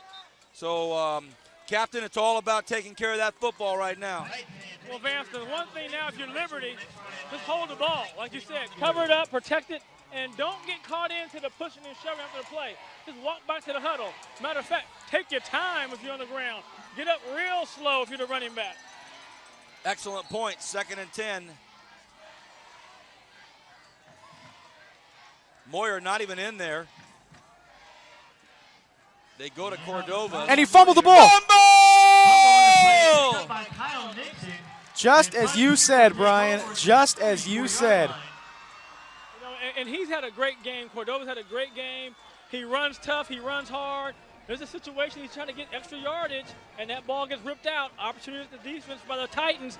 Now they have to score quickly and then try to get an onside kick. At that point, why would you not take a knee? Because you know what? It's easier said than done, but when you're playing, you're just used to running hard that way. It's hard to tell yourself to just go down. You see it all the time, NFL, college, and any other level. Wow. Wow. So Legarreta and the Titans still alive. They're down 10.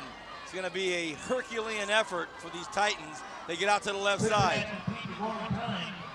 Thine has it, and he gets brought down. They have no timeouts, and I don't believe he got the first down. It may be so close that they have to measure. We'll see. And that's what they're doing. They do have to stop the clock for the chains to move. First down. Oh, they just gave him the first down. Okay. But, you know, you don't have a lot of time to be throwing the short dinkies. You got to run intermediate routes to the sideline. Low snap. There it is. Thrown up. He's got his man open. It's a touchdown. Oh, boy. Weber hauls it in, but there's a flag on the play. What will the call be? Touchdown. So obviously it's against Liberty. Touchdown, Will Sand. It's going to be a dead ball foul, looks like, and they're going to accept it on the kickoff. So touchdown counts. They're going to be able to mark the yards forward on the kickoff, but if there was ever a PAT that was an important one for Frontier, it's right now. And look who's lining up for it. Probably the biggest PAT of her life, young Hallie Meadows. Hallie Meadows. You think keep it within striking distance for a field goal. Do you think they told her that the game might be riding on her leg? Doubt it. The snap, it's up, and it is through there. And we got to feel great for Allie. You know, to come back, you kick a PAT, you get knocked down, you miss another one, you come back under the pressure, she knocked it down. Great job by Allie. But what a great call by Coach Willis. He runs a post wheel route. Nard runs the post, takes all the coverage, and then the wheel out with Weber for the touchdown pass. Great play call. Well. And to think I said the nail was in the coffin, Vance. Well, it wouldn't be the first time. We've all fell prey to that, Matt. 26-23, 59-3 left. I mean, you just can't. When I said the officials called those teams together, and he probably said something like, guys, you don't blow it for your team. This thing's not over. And I think that was a great job. But also, guys, if this is going to enforce that 15 yards now, that's even better for Frontier. Because if you do get the onside kick, you're already about maybe 15, 20 yards from field goal range. Well, Coach Mills huddled up at the 40-yard line with his team. Coach Cortford, he's huddled up with his team over there on the 50-yard line. So these coaches now just going through, the processes of everything they started working on back in August. 4 months ago, 3 months ago, we talked about this. We go through it every week. Here it is, boys. Well, Vance, you got to call Frontier, their coaching staff and their teams they produce like they did at West High. If anything, they're resilient, Vance. And last year we saw the Frontier team come back against Stockdale and win. And here you go now. They have another chance to get an onside kick to put the pressure on Liberty and see if they can pull one off. But this is where your hands team guys have to be really, really smart, and they have to be able to aggressive and get this ball. They can't wait and let the Frontier guys come and just blow them off the ball and give the Frontier the best chance to recover it. Oh, goodness gracious. Well, here we go. Onside kick.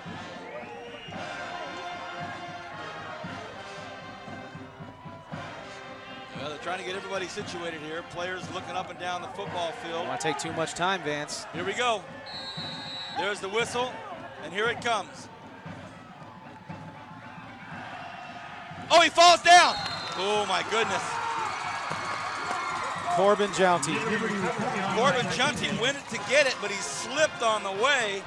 He lost his footing as he was making the initial motion to go after it. Well, fellas, we saw a heck of a ball game tonight, fellas. I can tell you now, the only thing they can do now is mishandle a snap. Other than that, you're going to take a knee, maybe 2 knees, and it's over. But what a great ball game, guys. And we've been really privileged in the last few weeks to see some really good high school football games, and this is no different. This is a great start off for the Black and Blue Bowl. The inaugural Black and Blue Bowl, as Brian mentioned, we see Coach Mills tapping Coach Moyer on the head saying, hey, I'm just not even, you played such a great football game, I'm not going to put you in. I don't want any kind of craziness to take place. As Renz will go down on a knee. And, that clock will tick. The clock starts winding down. You look at Mitch Johnson and Cody Temple still hitting each other. Look at Moyer wants to be on that football field for this last play. I say we go deep. He's talking to his coaches. I just want to be on the grass for this last play. If anybody deserves it, young man, it's you, but I can certainly understand with these coaches. Not going to happen. Too valuable of a commodity for this football team. What a great student athlete and a great group of guys here. The inaugural Black and Blue Bowl, and this should be a knee down here, and finally everybody just kind of gives it in. Black and Blue Bowl. One more knee, and that'll do it. Your final score, Liberty Patriots 26.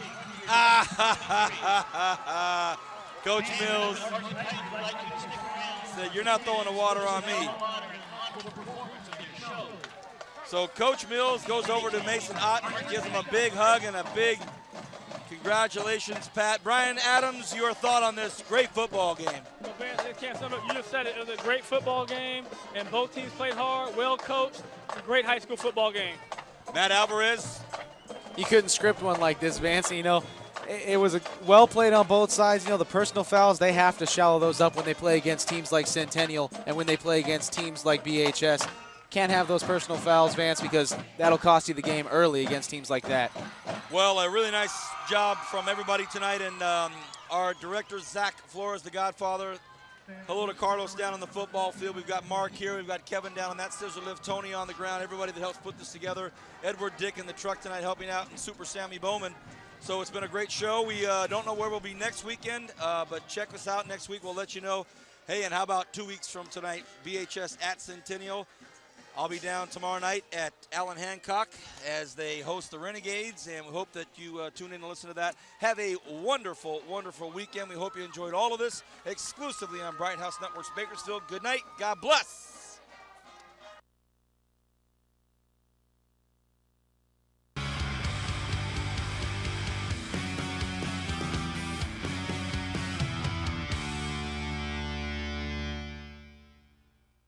Get in the game. The Friday Night Blitz is on. Friday Football Extra. And it's a complete football package on Sunday night after the NFL. FFX Sunday Night Edition. All the scores, all the highlights, all the stories from the gridiron. Coverage of your favorite school, plus the FFX Game of the Week. Friday Football Extra. FFX, the Sunday Night Edition, only on 17 News after Sunday Night Football. Local football action. Get in the game.